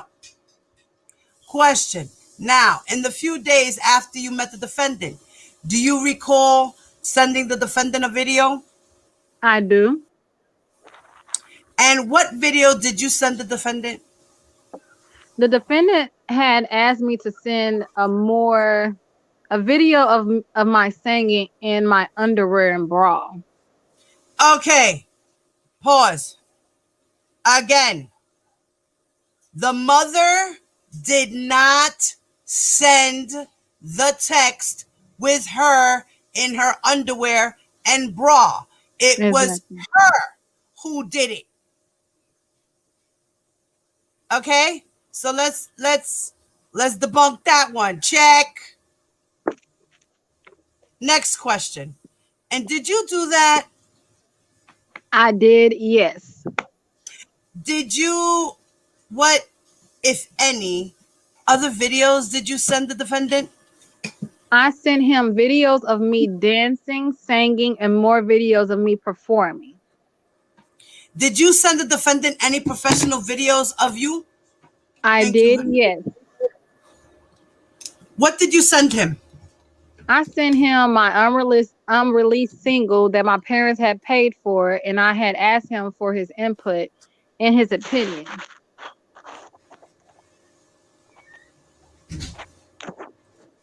And what was the name of the unreleased single that you had sent to him? The single was called Liar Liar. Okay, pause. Now, we all saw this video, right, guys? Yep. We all saw that was her first single by herself. The idea was that for R. Kelly to help produce her song and maybe even work on another song with her. That was the idea, according to Angelo, correct? Right. Right? Okay. Next question. And why did you send it to the defendant? Well, it was going to be my first single release, and I had just got back the final edit, and I genuinely wanted his input. And who had you said you performed on that video? Is that correct? It was more like a music video, so it was like me in front of friends from high school. It was a shot professionally. It was shot professionally. And how did the defendant respond to that video after you sent it to him? He liked it. He said that he did like it and that it was cute and that it wasn't, too grown or too sexy, and that he liked it. Now, you said that the defendant proposed seeing you again at another stop on his tour. Is that right? He did, yes. Did the defendant explain to you how you would get to the next stop on his tour? Yes. What did he tell you? He had given me a number, and he told me specifically he told me specifically what to text to the number. And what did he tell you to text to that particular number? He told me to say, Mr. Kelly said to get me to whatever city that he was in at the time. Oh, wow. Whatever city he was in at that time, she must be there. Sex slave. Yep. Sex slave at the snap of a finger. Question. Do you recall the first state that you traveled to see the defendant? I do not. I'm showing the witness only what's been marked for identification as government exhibit 233C. Does reviewing 233C refresh your recollection as to where you first traveled to see the defendant? Now remember, 233 is her phone. It does, yes. What state did you travel to? It does. Los Angeles. What? Hold Wait, you on, hold said on. I traveled I to, traveled. okay. I traveled to California, And what city in California? Los Angeles. Now, approximately when did you take this trip? I took this trip on the 28th of April. Okay. She took this trip on the 28th of April. That is exactly 10 days after she met him, guys. Question. And was that in 2015? Yes. Were you still finishing your junior year in high school when you took this trip? Yes, I was. Did you take more trips to see the defendant on this tour?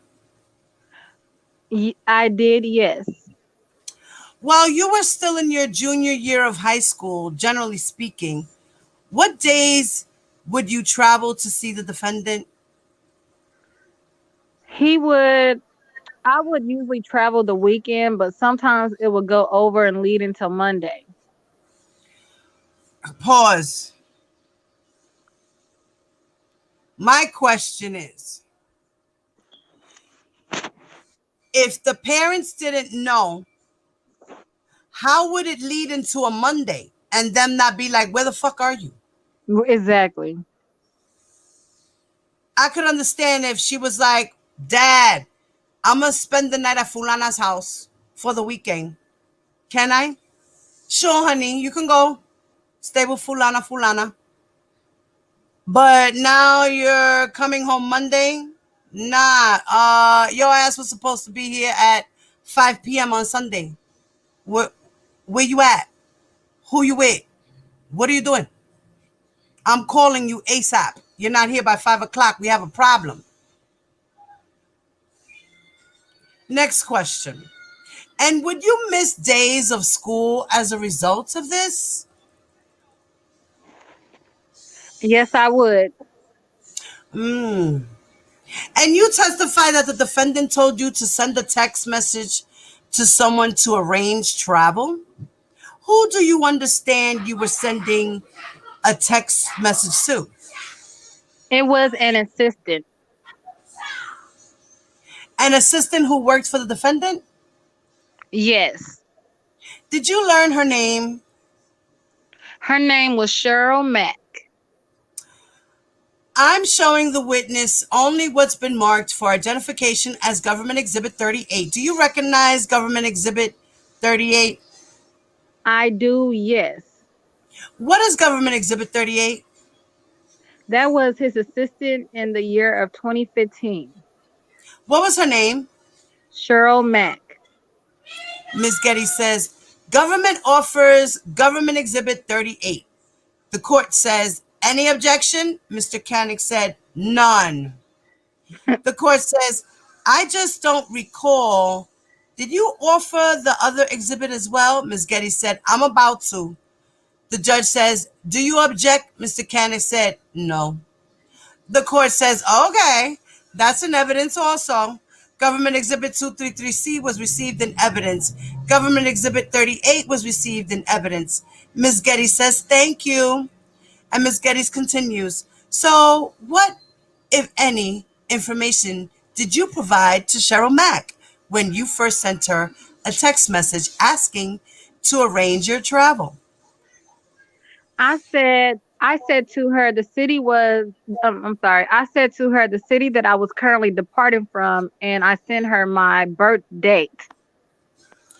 And she knew how old you were, right? Right. You were Mhm. 17, not 18. Mhm. Okay. Next question. And who did you understand who would, no. And who did you understand would pay for your travel to Los Angeles to see the defendant? The defendant? Oh, you testified that you provided your name and your birth date, correct? Yes, I did. Okay. So did you provide your true birthday? Yes, I did. Okay, pause. Now, she said she admitted to him at a park or whatever months later that she was really 17 years old. Now, my question is, Cheryl Mack is providing flights and hotels and all these things for her. She knew her age. You mean to tell me she didn't say nothing to R. Kelly before the time that Azriel revealed it? I'm sure Cheryl Mack don't bite her tongue, so I'm sure she said, "Do you know how old this little girl is? She is Uh-huh. 17 years old," and Uh-huh. he probably threatened to fire her. Uh-huh. Same thing, I think. You see, he knew how old she was. I don't give a hoorah, hoo-wah. Anybody say, I'm telling you, before she admitted it to him, he knew. Next question. Showing that you were 17 years old. Yes, I did. Ms. Getty says, Your Honor, may we publish to the jury only government exhibit 233C, which is now in evidence? The court says yes. The question is, generally speaking, what is shown in 233C? It is me letting her know what city I'm leaving from, which is Orlando, and then me sending her my birthday stating 12/30/97. Are these text messages that you exchanged with Cyril Mack? Yes, it is. And what are the dates of these text messages? It is April the 28th, 2015. Without reading your name in line 6802, can you read that first line where my pen is pointing? Yes. Line 13, mommy. Oh, yes. Mr. Kelly said to get me to LA an early flight. My name is Jane. I'm in Orlando, Florida currently. And did Cheryl Mack then arrange for you to travel from Orlando, Florida to Los Angeles the following day? Yes, she did. Hold on. Oh, hold, hold on. So, can I pause for a minute? Yes, ma'am. So Yes, I feel ma'am. like Cheryl Mack confronted him, and so she had to give the lady, a different name. I am Jane. No, I'm no, no, no. confused. Remember, she cannot say her real name. She has to Oh, say okay, her okay. assumed That's right. name. That's right. Okay. I'm like, hold on, wait. Yeah, remember, she's Jane, so she can't Okay. say her name Azriel. She has to say Jane for the court. Okay. So Ms. Getty says, I'm showing the witness what's been marked for identification as Government Exhibit 217. Do you recognize 217? I do. The government offers 217 if there's no objection. Mr. Canick said, no objection. I just want to make sure. Pause. Mr. Canick says, okay, thank you. And then the judge says, all right, that's in evidence. Exhibit 217 was received in evidence. Ms. Getty says, may we publish to the jury only? Then the judge says, yes. And Ms. Getty asks, what is Government Exhibit 217? It is a flight ticket from Orlando to LA. And is this for a flight on April 29th of 2015? It is, yes. And is this for yourself? Yes. And was this ticket booked by the defendant's assistant, Cheryl Mack? Yes. Oh, yes, Did it was. you see the defendant when you arrived in LA, like during that trip? I did, yes. Now, do you remember where you first saw him during the trip? No. So even if you don't remember where you first saw him, where do you recall seeing him while you were in LA? In the hotel and at his shows. Did you attend his show in LA while you were there? Yeah. Oh, what am I? And Oh, you I did, yes. said you also saw him at the hotel. Yes. What happened at the hotel room where you saw the defendant? He did express that he wanted to teach me a few techniques. However, he needed to ejaculate again before doing anything. Oh, pause. He So, tricked this little girl. right. So he's got her thinking now that he has to release himself before she does anything for him. He has to. It's a need. He needs to. He has to. Not que he wants to. He needs to. So before he teaches her any lessons, she must make him ejaculate. So this is going to be a part of her routine throughout the years, I bet. So, question. And when you say that he said that he wanted to teach you a few techniques, what type of techniques did you understand him to be referring to? Musical techniques to help me better myself. As a singer, Yes. what happened after he said that? After he said that, he we did the same thing and he did in fact give me a few techniques.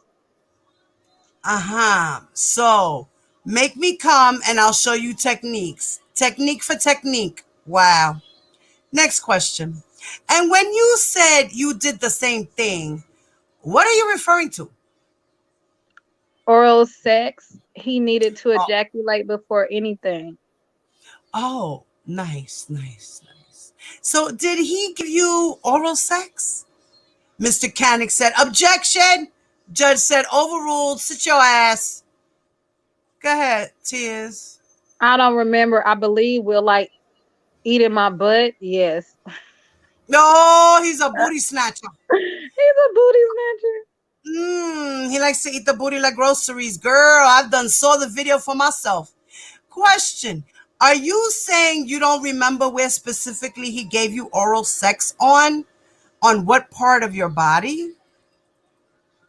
No, I thought you were asking like vaginally, but yes, he did give me oral sex. Mr. Canick said, Your Honor, may we approach briefly, very briefly? The judge said, sure. Do you need the court reporter? He said, hopefully not. Well, let's have her come over just in case. Mr. Canick said, okay. So there was a sidebar held outside the hearing of the jury. The following sidebar took place outside the hearing of the jury. Mr. Canick says, Your Honor, I don't understand. I'm objecting to questions that I think are leading. This is a very crucial witness.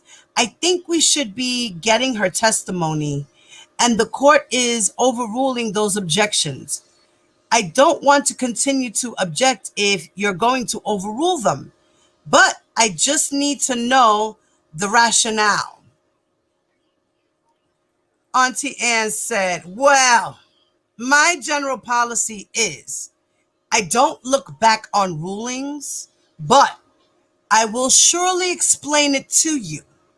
She said that the same thing happened this time as had happened before, and the follow-up was somewhat leading, but it was based on her answer that the same thing had happened before, which she had described earlier. So, while it was technically leading, it wasn't leading in a way that was unfair. That's the basis for my ruling. And I don't, as a practical matter, I don't understand you to be doing this either. It's that every technical violation requires some kind of curative instruction. This witness is pretty much describing things that happened. If there is real leading going on, I will sustain it, as I think I've done before. But I think a little bit of leading to move it along when it's already been established what she was talking about is not a problem. So that's what I'm doing. Mr. Canick says, the last question was not the one that I was really bothered by in terms of the court's ruling. It was the question before that. I just think that there's some crucial things in terms of, and the judge says, what was the topic? What are you crying about? Mr. Canick says, I'm old, Judge. I don't remember the topic. Bendito, pobrecito. Él es viejo, bendito, you viejo. And I bet you Judge Donnelly's older than you. And Judge says, not as old as I am. And I remember the topic. Hello. It was describing the nature of the sexual contact. And that's specifically why I didn't sustain the objection, because she said the same thing happened in this instance as happened in Florida. And so that, to me, is not the kind of thing that requires any kind of a curative instructions. Okay? Then Mr. Koenig says, I wouldn't want one. The judge says, all right, so that's the basis for the ruling. So why don't we move on? Ms. Getty says, okay, just one note along this line. The witness was with the defendant for 5 years. I would like to be able to lead, at least in part, so that we're not here until the end of time. Mr. Koenig said, just so that we're clear, I don't have any problems with setting time, leading to set time, but it's just when it comes to details. Oh, shut up. You don't want the details to get out. That's all. Ms. Exactly. Getty says, that's fine. The judge said, I think we're all on the same page. Obviously, what color was the car? What street did you drive on? Those kinds of things do not. Mr. Koenig said, are we going to get through this witness today in terms of your direct? Ms. Getty says, I sure hope so.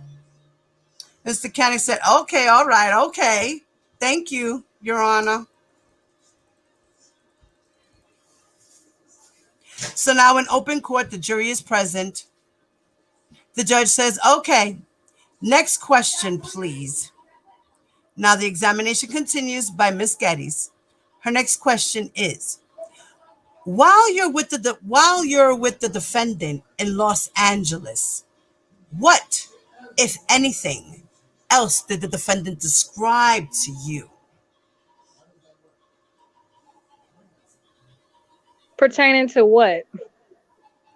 Do you recall the nature of your communication with the defendant while you were with him in Los Angeles, aside from the sexual contact that you Yes. just described? Yes. What were they about? Musical conversations And go ahead. in which he was like teaching me techniques. And what, if any, guidelines did the defendant describe to you about the time that you might spend with the defendant? I don't understand what you're asking me. Okay, I'd like to show the witness only what's been marked for identification as 233D. Does reading 233D refresh your recollection about other topics that the defendant raised while you were with him in Los Angeles? It does, yes. What do you recall the defendant telling you? He had mentioned rules. And what did you understand? What are you referring to by rule? It was a protocol that he went by and rules that I would have to abide by while in his presence. Huh. And what, if any, rules do you recall the defendant telling you? Based off of this piece of evidence, my wardrobe and how I dress. And what did you understand the defendant to be telling you about your wardrobe? I had worn a black tights and a brown shirt and he did not like that. Mr. Canning said objection. Judge said overruled. What makes you say that? Because he had asked me to change, and that was the beginning of the very first rule that he had addressed me about. Oh, so the first rule was dressing. Okay. So the next question Miss Geddes asks is, what did he want you to change into? Did he describe the type of clothes that he preferred you to be wearing? Something that didn't that loose and baggy, preferably. What, if any, other rules do you recall the defendant sharing with you on that first trip to California? I don't recall any. While you were in the hotel room that you were staying, was the defendant always with you? No, he was not. Okay, what, if anything, did you do when the defendant was not with you in the hotel room? I would just wait in the Joshua! hotel. I would just wait in the hotel room. And why did you stay in the hotel room? He he had expressed to me to let him know anytime I did leave or where I was going. And what, if anything, did you understand the defendant wanted you to call him? He wanted me to call him daddy.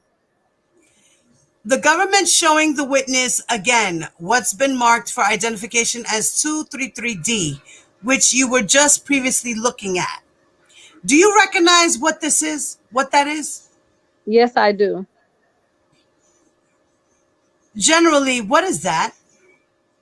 This is a conversation between me and my mother. And what is the date of that conversation? April the 29th of 2015. Pause. So now she has communication with her mother the day after she went with R. Kelly to Los Angeles, right? Right. So now she's communicating with mom while Az is communicating with her mom while she's in Los Angeles. Her first time flying to Los Angeles. Her second meeting with him, right? Okay. Next question. And generally speaking, what are you guys talking about? Ah! Oh, I'm sorry, my phone.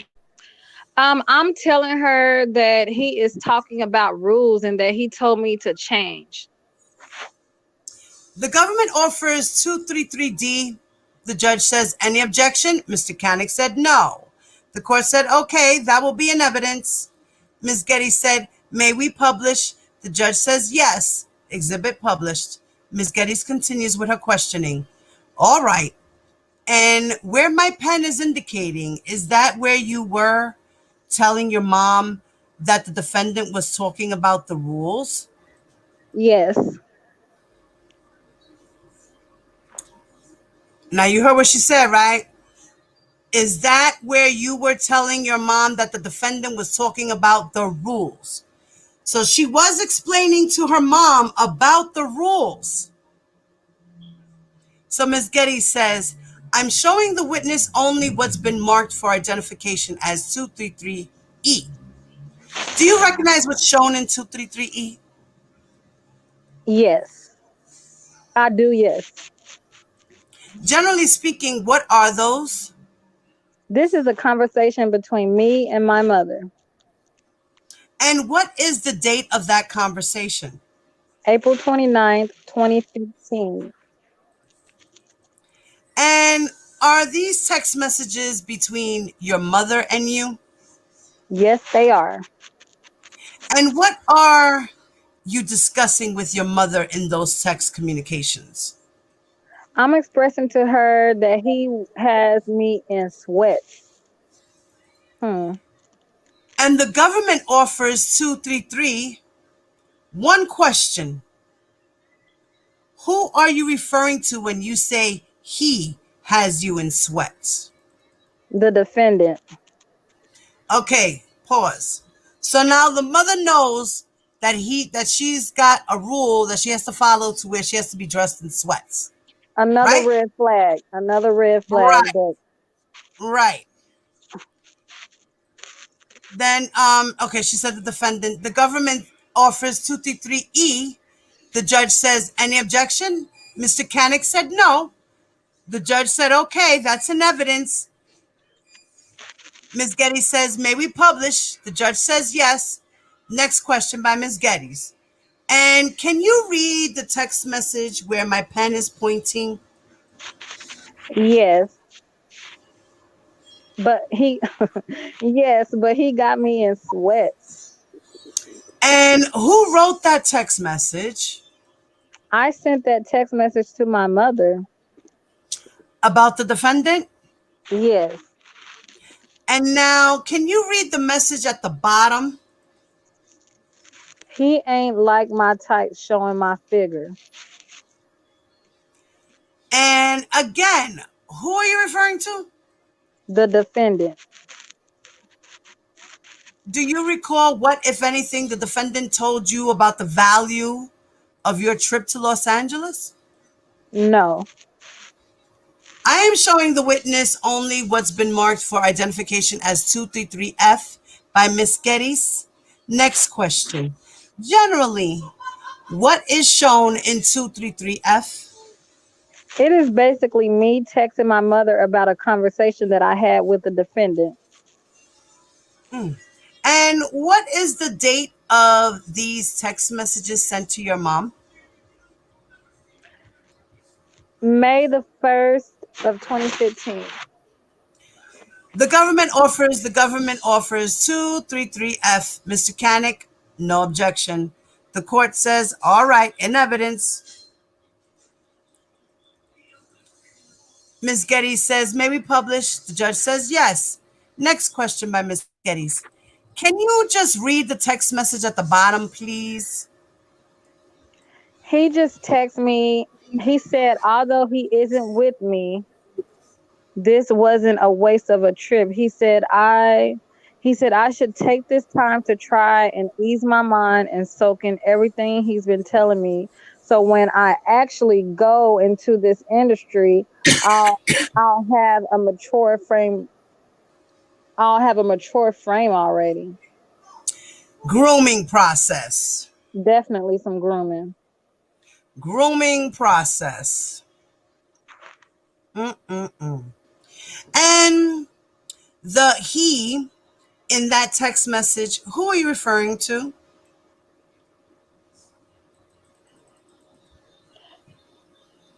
Hold on, where am I at? Right here, Oh, Mama 13. the defendant, And when you reference this industry, what industry are you referring to? the music industry. And finally, when you said, although he isn't with me, this wasn't a waste of a trip, what trip are you referring to? Me going out to LA. Now, you initially flew to Los Angeles. Did you stay in Los Angeles or did you visit other cities during that trip? I ended up getting stuck out there and going to multiple cities with the defendant. She ended up getting stuck out in Los Angeles and going to multiple cities with the defendant. So she was in Los Angeles going from little city to city in Los Angeles. Yep. Is that what that means to you, Tears? Yeah. And then her getting stuck, so that means she never went back home after she told her She never mom went back about home. these rules. They wasn't concerned. She never went back home.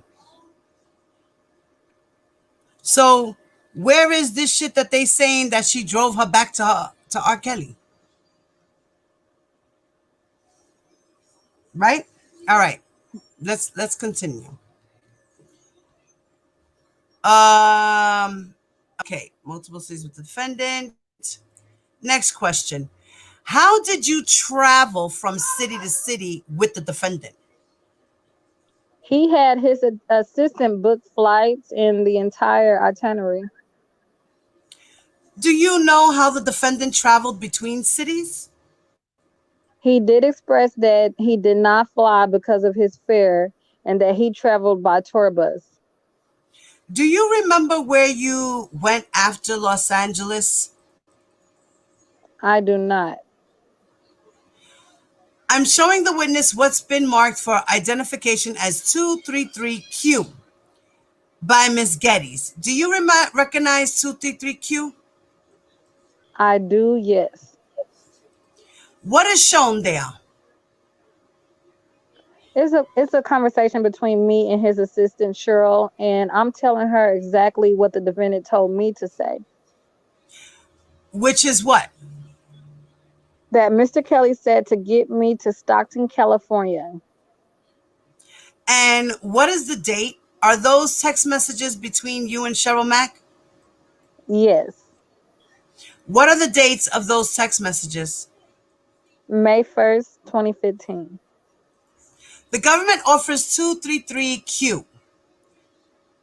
The court says, any objection? Mr. Koenig said none. The judge said, all right, that's in evidence. Ms. Geddes continues to question.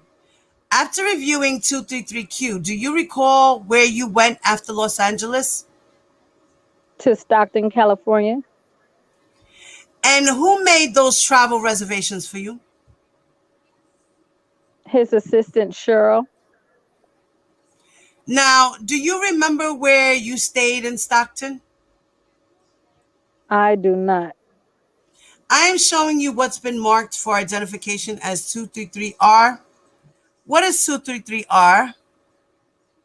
It is Cheryl sending me my itinerary of where I will be going to stay, or where I will be staying. In Stockton, California.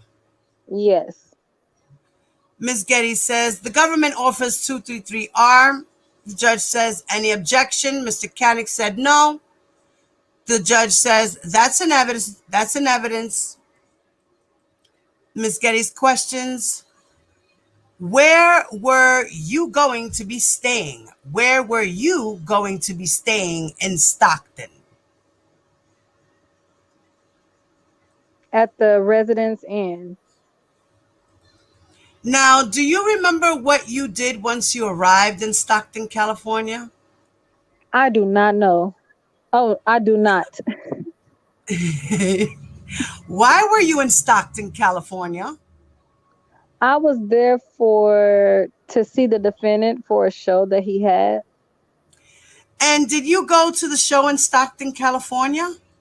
I did, yes. I am showing you what's been marked for identification as Government Exhibit 220. The witness only. Do you recognize 2220? Yes, I do. What is that? That is a ticket stub of the show that I went to in California, in Stockton, California. And is that also dated May 1st of 2015? It is, yes. The government offers 220. Mr. Koenig says no objection. The court says, okay, that's in evidence. Ms. Getty continues to question. Now, after the concert, do you recall seeing the defendant that evening? I do, yes. Hold on. Okay. Where am I at? I keep losing it. Oh, I do, yes. And do you remember what your hotel room looked like where you stayed in Stockton? Yes, I do. I remember that the room was a suite that had a fireplace in it. And what, if anything, do you recall happening? Did you see the defendant at the hotel room? I did, yes. In Stockton, California. I did, yes. What do you recall happening in the hotel room in Stockton, California? This was the first time that I had vaginal penetration with the defendant. And by vaginal penetration, what do you mean? We had sexual intercourse. Okay, pause. Mm-hmm. So all that time, she was just giving him oral sex, No, he was giving her oral sex, licking her butt. and he was giving her oral sex. It was both. Because remember, she said she had to give him what? She did I say don't I know had to give him oral sex, and he gave me oral sex. He ate my butt. booty snatcher. So all they were doing was having oral sex for about a month. Because when was this? 18th is when she met him, when that all started, of April. They're now in May 1st, Right. So, because right? Because now in May, I heard somebody say the other day saying that they said that Az went and had sex with him 2 days after she met him. she Like, did it, first of all, why did R. Kelly even want to have sex with a little girl anyway? They trying to period, make it. These people get on my nerve. period, period. He was grooming her and getting her ready for the rest of the shit that was coming. Exactly. That's what he was doing. So, so technically, she didn't have intercourse with him until almost a month later, because the 15th of April, the 18th is when they actually met at the hotel.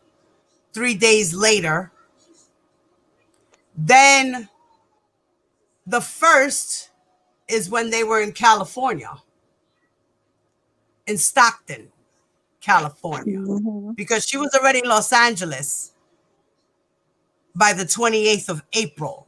So the 1st of May, she was already in Stockton, California. So he traveled with her from Los Angeles to Stockton. So that was 28, right? And then you say the first, that's only a couple of days after. So April 18th to May 18th is 1 month. So let's say 3 weeks later, they had intercourse.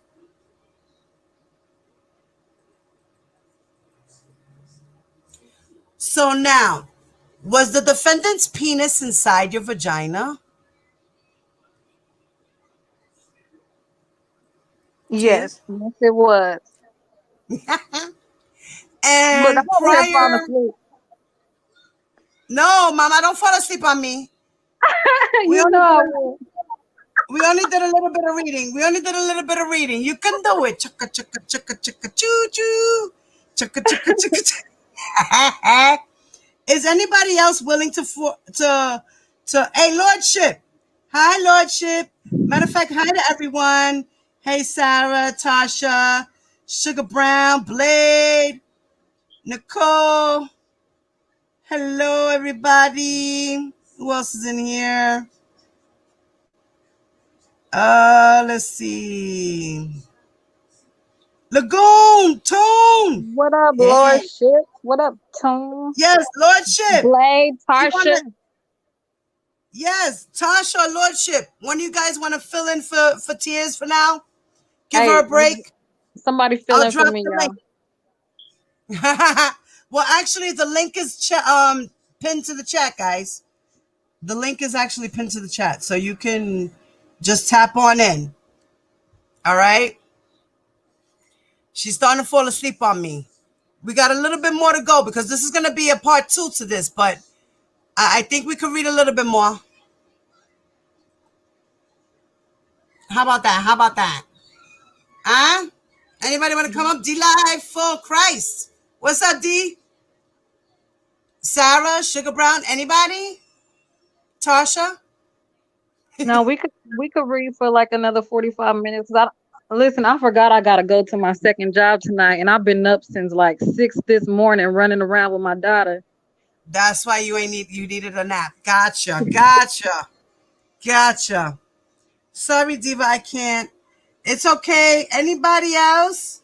Anybody in the bushes willing to do it? Come on out. The price is right. You in Hey. the Matrix? Why the hell you in the Matrix? Stop playing. What matrix All you right. talking about? I don't know. So let Okay, me so finish. I stopped Okay. off at yes, it was. Right. Next question. And prior or what, if any, type of contraception did the defendant use to your knowledge? He used none. He used none. I heard somebody. Oh, there goes my tie. Tie guilty on all 9. Of all 9 counts. Ty, say hello, baby. You gotta unmute yourself, probably. Hey, Ty, baby. Thanks for coming up, girl. Cause y'all know once I get sleepy, any minute I'll doze off. She gonna start crashing. I feel you. I'm like that too. She said, "Just hearing it makes me mad. I can't read it." Ty, you hear me, baby? Speak Ty, to us, you babe. muted? Right, unmute yourself. Set your yeah, you okay. Oh, there you go. Talk to us, lady. I can read for about 20 more minutes. Okay. Shh. What Loca, we go what out we and at? come back in, mommy. Go out and come back in, Ty. Okay. All right, so let's finish. All right, so you said he used none. He used Okay. none. And what, if anything, did the defendant tell you about any sexually transmitted diseases that he had? He never mentioned anything of that nature to me. Now, how is it that you recall that was the first time that you had sexual intercourse with the defendant? I remember because the room that we were in, it had a kitchenette and it had a kitchenette in it and it had a fireplace. And I had never been in a room that had a fireplace before in a suite. Okay. That's how she remembered it. That was something that stood out. Do you recall what city you traveled to after Stockton, California? I believe I went to Las Vegas. So now we go from Florida to Los Los Angeles Angeles. to Mhm. Stockton to Las Vegas. Okay, so Sex we're doing a happened. lot of man acting with her now. Yep, And I am showing you government exhibit 253A. Do you recognize 253A? I do. What is that? It is my flight confirmation to Sacramento. Oh, then she's going to Sacramento. And does it show? So I'm sorry. Can you say what the flight travel plan was there? Yeah, it was me departing and going to Las Vegas. Yes. So leaving Sacramento and going to Las Vegas. Yes. Uh-huh. And who arranged this travel for you? The defendant's assistant. Was that Cheryl Mack? Yes, it was. Ty, do you hear us now, baby? Can you speak? My love. Unmute, unmute. Yeah, she might have. Yeah, her speaker is marked out. Oh, because I put myself on mute. There you go. Oh, There okay, you okay. go, mommy. There she goes. Hi, Ty. What's up, baby? We heard you. Are you back on mute? Hi. She listening. She waiting for me to doze Okay. off so she can step in. I'm waiting Okay. for I'm waiting for tears to go. Night night. All right. So Tia said, yes, it was. Ms. Getty says the government offers 253A and asks that it be published to the jury only, please. Then Mr. Koenig says no objection, no objection. And the court says, okay, that's an evidence. Ms. Getty's asks, now, do you remember the hotel that you were staying in when you got to Las Vegas? Yes, I do. What hotel was that? I was staying at Mandalay Bay. Mandalay Bay. Wow, a new hotel in Las Vegas. She's somewhere else now. Okay, and do you recall what you did that first evening on May 2nd of 2015 when you arrived in Las Vegas? Yes, I did want. I wanted to go shopping and get food. I think I saw her post where she said, I'm hungry and I need some food. Did any of you guys see that post on her Twitter? And I On think May that was the 2nd. date, May 2nd, 2015. I gotta Yeah. find it. I have it somewhere. My old Twitter page. Yeah, I have it somewhere. That's crazy. Okay. She said, yes, I did. Okay. Next question. And did you try to go shopping? I did, yes. Yeah, she said that she was going to go shopping, that she was hungry. I remember that. What did you do? I believe I had texted his assistant asking where the nearest mall was. And when you say his assistant, who are you referring to? Cheryl. Okay, pause. Now, she wanted to go shopping. She had money. So that means R. Kelly gave her an envelope full of money? Possibly. He paid her for her services? He paid his sugar Forced daddy labor? fees. Uh-huh. And when you say his assistant, who are you referring to? Cheryl. The defendant's assistant? Yes. And how did the defendant's assistant respond when you asked for the nearest mall? She asked me, had I let him know that I was leaving my room? And by letting him know, Joshua, check the door for a second. Hold on a second. Dot.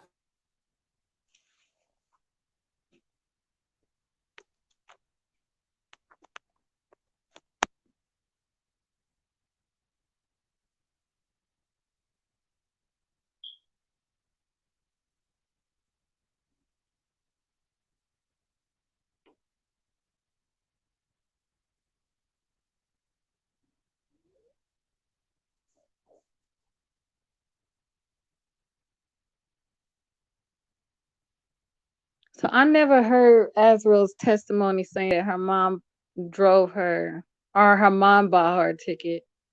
Did I miss that? I think I seen in the interview her mom said she wished she never bought the plane ticket. Yeah, that's what her mom was saying. But it looks Now, like Cheryl Mack was doing all the. right. Now, she asked, oh no, that's you. You said that. Oh, that's your turn, mommy. Oh, she asked me had I let him know that I was leaving my room. And by letting him know, what him are you referring to? The defendant. How did you respond?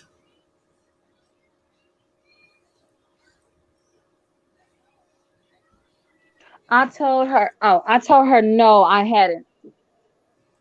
Do you recall how the defendant's assistant responded when you I said do you had not told the defendant that you planned to go shopping? I do not. All right. I want to start by showing you Government Exhibit 233I. Do you recognize 233I? Yes, I do. And what happened to Ty? She fell off. What is that? This is a text message that I sent to my mother. On what date? May the 3rd, 2015. The following day. Okay, and the government offers 233I. Mr. Canick says no objection. The judge says that's an evidence. Ms. Getty says, can we publish, please? The judge says yes. Ms. Getty continues. Can you read the text message that you sent to your mom? Yes, it says everyone having fun, and Kel said, do not leave the room. Is that a nickname for the defendant? The defendant. Well, hold on. Yes. I'm showing, and what are you referring to when you said Kel said, do not leave the room? My hotel room, meaning I could not leave. And who told you you couldn't leave? The defendant.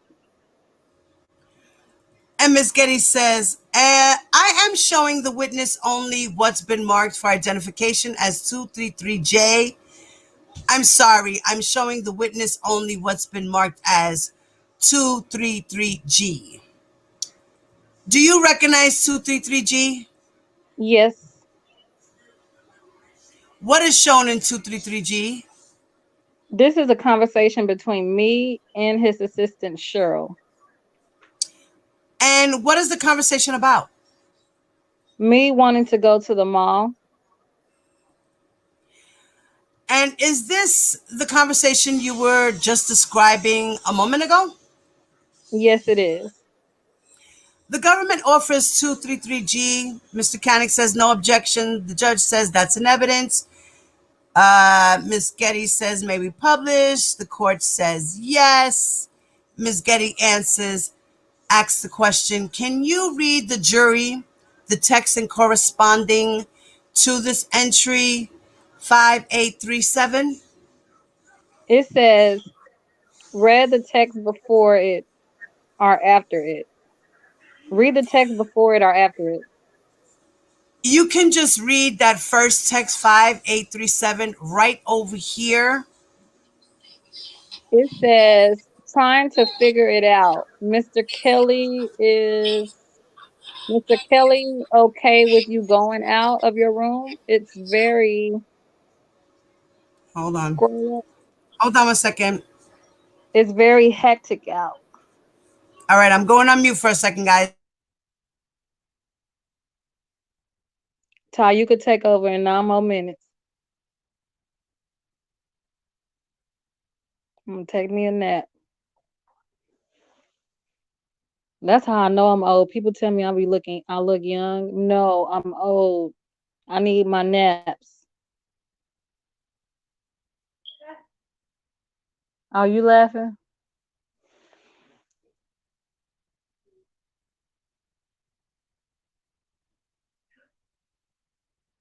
I feel like the sandwiches.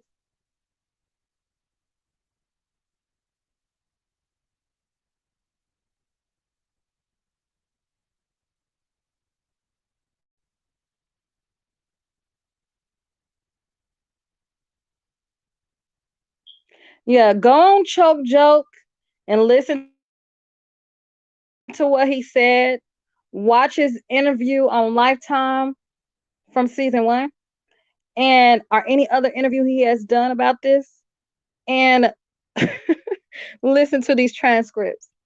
When you lie, you can't keep the lie going. It's always going to be different. But when you tell the truth, no matter how long, how many years apart it's been, somebody asks you that question, your answer is going to be the same because you are telling the truth. But when you're lying, you're going to always add extra. You're going to put in extra. You're going to make up shit that don't make sense.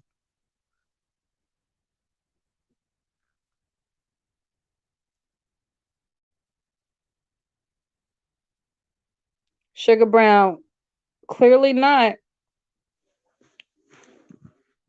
It was a video of Azriel walking right past Angelo after court. She not dealing with him. He choked her. He put his hands on her. He's abusive. Why would she want to leave one abusive man, then come home to her family and still got to deal with a narcissistic, manipulative, abusive motherfucker?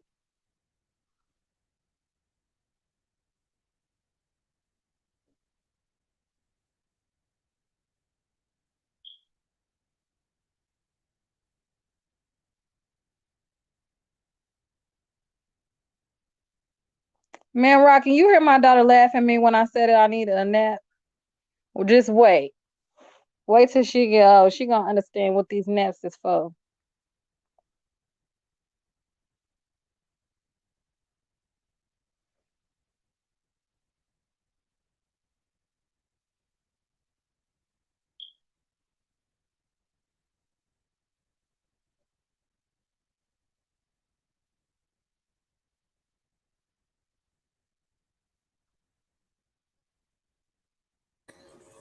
Sorry, Mama. All right. So if you want, Mommy, it's going on 2 hours and 48 minutes. Can you stay with me for the last 10 and then we'll shut it down and continue another day? Yeah, we can actually continue to are you if you free tomorrow. I ain't gotta do nothing until what time is Shane's birthday, Yana? I don't have to do nothing until 5 p.m. tomorrow. Okay, so we can make it another early one. We'll make it another early one. Like 1 o'clock, like we did today, 1 o'clock, 1:30. Till Yeah, we'll make it 2 hours. yeah, we could Like do from that. 1 to 3. Would that be good? Yep, that'll be perfect. All right. All right. So Ty, you wanna read the rest of the next 10 minutes, Mommy, and give Tears a break? Ty? Yes, husband. Ty, where you at? Where you at? Welcome to the Chitty Chat Chat. Hello. What's going on, sis? Ave Maria. She buys new phones and I don't know what happens. I know. But it's I could hang for the next 10 All minutes. right, Ma. All right. So let's finish this out. Okay, so the next question was, oh shit, what happened here? All right. No, Cheryl was telling her she can't go out because it's hectic out. Right, hectic out. There you go. Okay, so now who wrote that text? Okay, who wrote that text message? His assistant. Yes. Hold on, my husband's in the bathroom. He's calling me. Oh, you in the bathroom? Oh my god, I'm thinking you're coming downstairs. Oh my god, I just left one.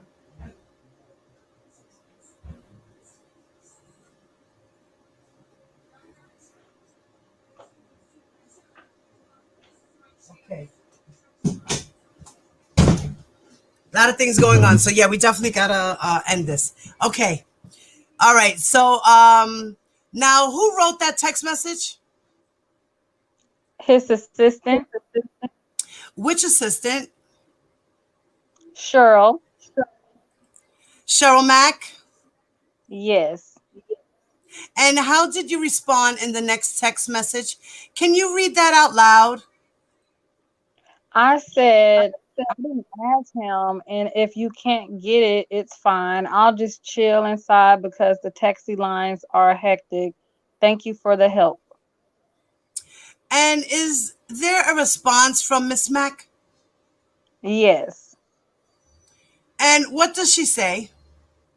She says, "Oh, okay, yeah, we will need to make sure it's okay. It's very hectic. I can get McDonald's to you, no problem." Oh, what a fucking. Ugh. And when Cheryl Mack wrote, "We will need to make sure it's okay," what did you understand her to mean by that? She would have needed to make sure with the defendant before I could leave my room.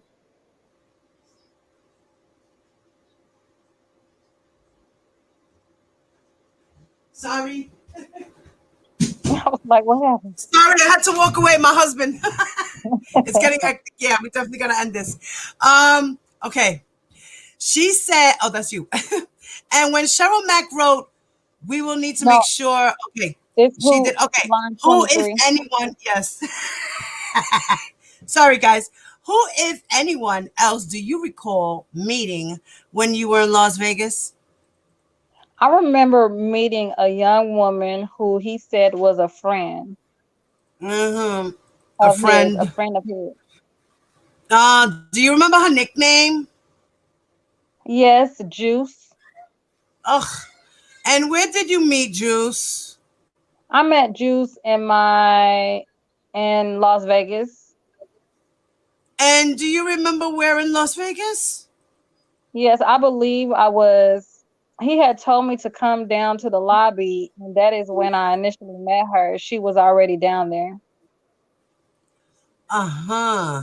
And what, if anything, did you and Juice do together when you met her? We went shopping. And do you recall what you did the night before you went shopping? Yes, we went to his show together. And who are you referring to when you say we there? I'm sorry, but who? Oh, the No. defendant. It was the defendant. I'm sorry, but who went to the show together? Me and Juice. And what, if anything, did you say to you when you met when you went to the concert together? When she had come to knock on my room door, she saw my outfit and she asked me if I really wanted to wear that and if I felt I needed to change. And what did you understand her to be telling you? To change my wardrobe of what I had on. Did you understand what she would have preferred you to have worn, or what she objection? The court said sustained. Ms. Getty said, I am showing the witness what's been marked for identification as government exhibit 221. Ms. Getty says, do you recognize 221? Yes, I do. What is that? This is a ticket stub from his show in Las Vegas. Is that the concert that you attended with Juice? Yes, it is. The government offers 221. Mr. Canick said, no objection. The court said, okay, that's in evidence. Now, you said that the following day you went shopping with Juice. Do you recall where you went shopping? It was a mall in the hotel, so we didn't go far. And who, if anyone, did you see while you went shopping? We actually ended up meeting up with the defendant while shopping. And what did you do after shopping? I then went back to my hotel room. Who, if anyone, was in the hotel room when you went back there? Juice came back to my hotel room with me. And at some point, was there anyone else in your hotel room? Yes, the defendant then came hours Oh, later. sorry. And what happened when the defendant came into your hotel? I had been texting him asking if Juice could leave because she was just sleeping and if she could go back to her own hotel room. And How did the defendant respond? he actually said that he wanted to come and he wanted to have sex. And what did you do? I told him I declined because Juice was still in the room and I told him it was something I was not comfortable with. And so, where were you and the defendant in the room? We were on the side of the bed and Juice was sitting on the couch sleeping. And so, what happened next? He told me it wasn't that big of a deal and that she was asleep and that it would basically be fast. What happened? And then we had vaginal intercourse. And what, if anything, did Juice do while you were engaged in sexual activity with the defendant? She had her back turned towards us and she didn't do anything. What happened after that? After he had come, he said, see, I told you. And then he called Juice's name and told her to go to her hotel room and she left. And Juice then left the hotel room? Yes. And that trip to California that you just described, was that all while you were 17 years old? Yes, it was. While you were in your junior year of high school, did you see the defendant again in Florida? Yes, I did. Where did you see him? Where in Florida?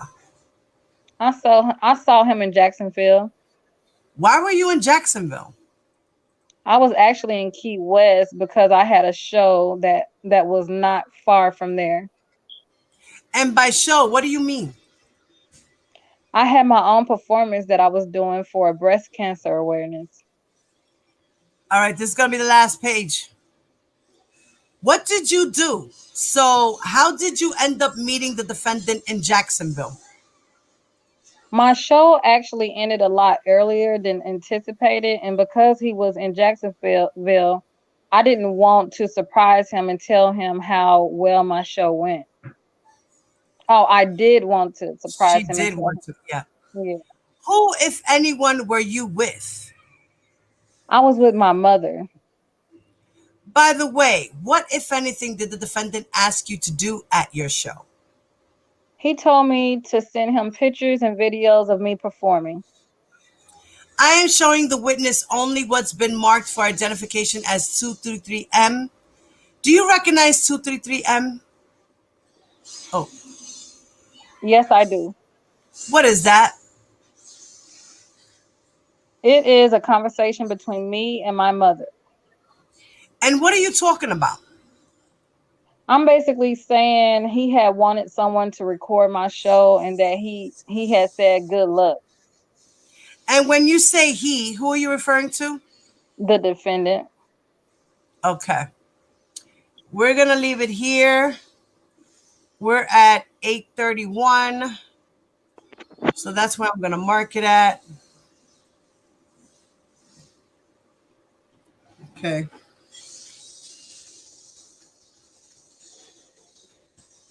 And All we'll right. pick it up tomorrow. We'll pick it up mañana at about the same time, 1 o'clock or so. Okay. All right. All right. I love you, Tears. Have a good one, mamita. Love you, Diva. I I'm about to might take come my on leave later now. on to do some other shit because I got some other things up here that I wanted to present to you guys. Yeah. So I might come on later on tonight. All right, y'all. All right. You're very welcome, guys. Yes, we needed to do this reading again so we can kind of break it down a little bit and really understand what's going on because there's a lot of confusion. So we're trying to just break up that confusion. All right. Yes, guys. And remember, guys, donations are appreciated, y'all. You can Zelle me, you can Cash App me, you can PayPal me, whichever way it goes. Thank you. And like I said, we're going to continue to break down hers only because there's a lot of confusion about her testimony. And yes, they did show and prove the Mann Act. He traveled with her more than once. So he got more than one account of traveling, of transportation.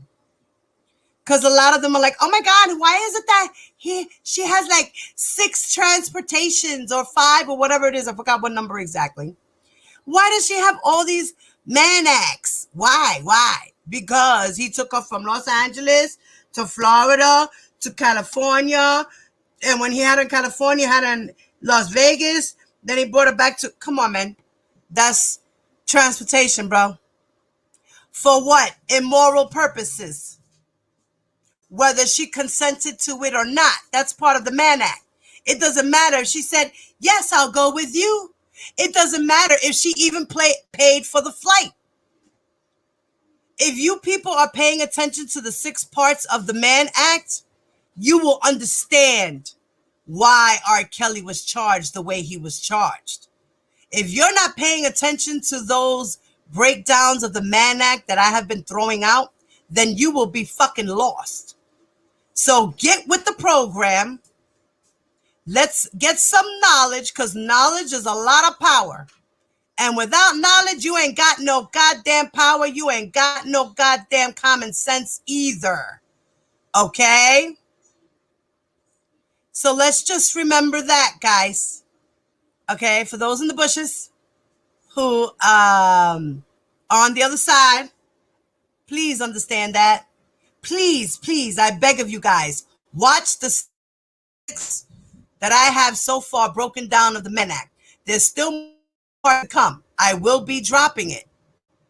I want you guys to really pay attention and listen to what each charge was in those Man Acts, and be aware that Jackson was not the only man or the first man to ever be convicted of the Mann Act. He was the first black man, but he was not the first man. Okay? A lot of men came before and after that. Even women were charged with the Mann Act. Go figure that. Okay? Before and after Jackson. And some of these case laws that are presented in this case are actually part of those Mann Acts cases that happened back in 1910, 1912, 1915. And the latest Mann Act was revised in 1986.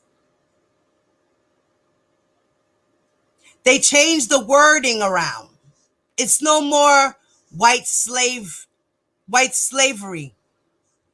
It's just called the Mann Act. The Mann Act was named after the man who was a lawyer and a prosecutor, and it was named after him in the early 1900s.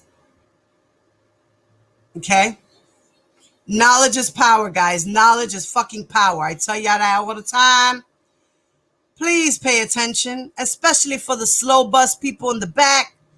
And don't forget, guys, please do me a favor. Hit your girl off. Please subscribe if you're not subscribed to my channel. Hit the notification bell on the side. Hit it twice so that you make sure you put it on all. Please don't forget, guys, hit that like button if you like my commentary. If you like the knowledge I bring, hit that like video. Hit that like my video. Share my content. Thank you, thank you, thank you. And please subscribe. And if you would like to donate, like I said, I have Zelle 347-664-9253. My Cash App is Diva Divine Light, capital D, capital L. All the letters in between are small. You can PayPal me, Diva Divine Light, and it's the same way the Cash App is spelled. I love you guys. Peace. Hey, you know what? Real world. That's all right, mommy. You could watch the replay, baby. Watch the replay. Thank God for the replay. No, they don't want knowledge. They don't want knowledge. They want to be unknowledgeable twits running around the YouTube streets trying to convince people to be on their side, to get a bigger team. Well, you know what? For all those people who are coming together, yous all have no morals, no scruples. Yous are all losers. And yous all love hebophiles and pedophiles and things of this nature. And there's no excuse for it. I don't care how much music R. Kelly has done. I don't care. His music is worth shit because of the shit he's done. The only person that got R. Kelly in this mess is R. Kelly. And then the people who aided and abetted him. Okay? Everybody should be locked up. I think so. But unfortunately, that's not what's going to happen. But who knows? There might be some charges coming. One never knows. It's still early in the game, guys. It's still early in the game. And thank you so much, Tears, baby, for helping me out, baby. That went fast, you know. We was reading, we was stopping, we was doing our thing. I love you, mommy. And to anyone who would like to continue reading, leave a comment below in the video, in the comment section, please. And let me know that you're willing to read. I will come back tomorrow with another part 2. I will be doing it sometime in the afternoon, in the early afternoon, like I did today, maybe 1 o'clock or so. All right. And we could go like another 3 hours, 2 hours. All right, guys. And remember, if you have any comments, please drop your comments below. Thank you. And don't be disrespectful in the comments so that your comments won't be deleted. I like to see everybody's comments and I want to hear everybody's opinions, but just don't get disrespectful, please, because my mods will chop you. Thank you. You're very welcome, guys. I love you guys. Peace.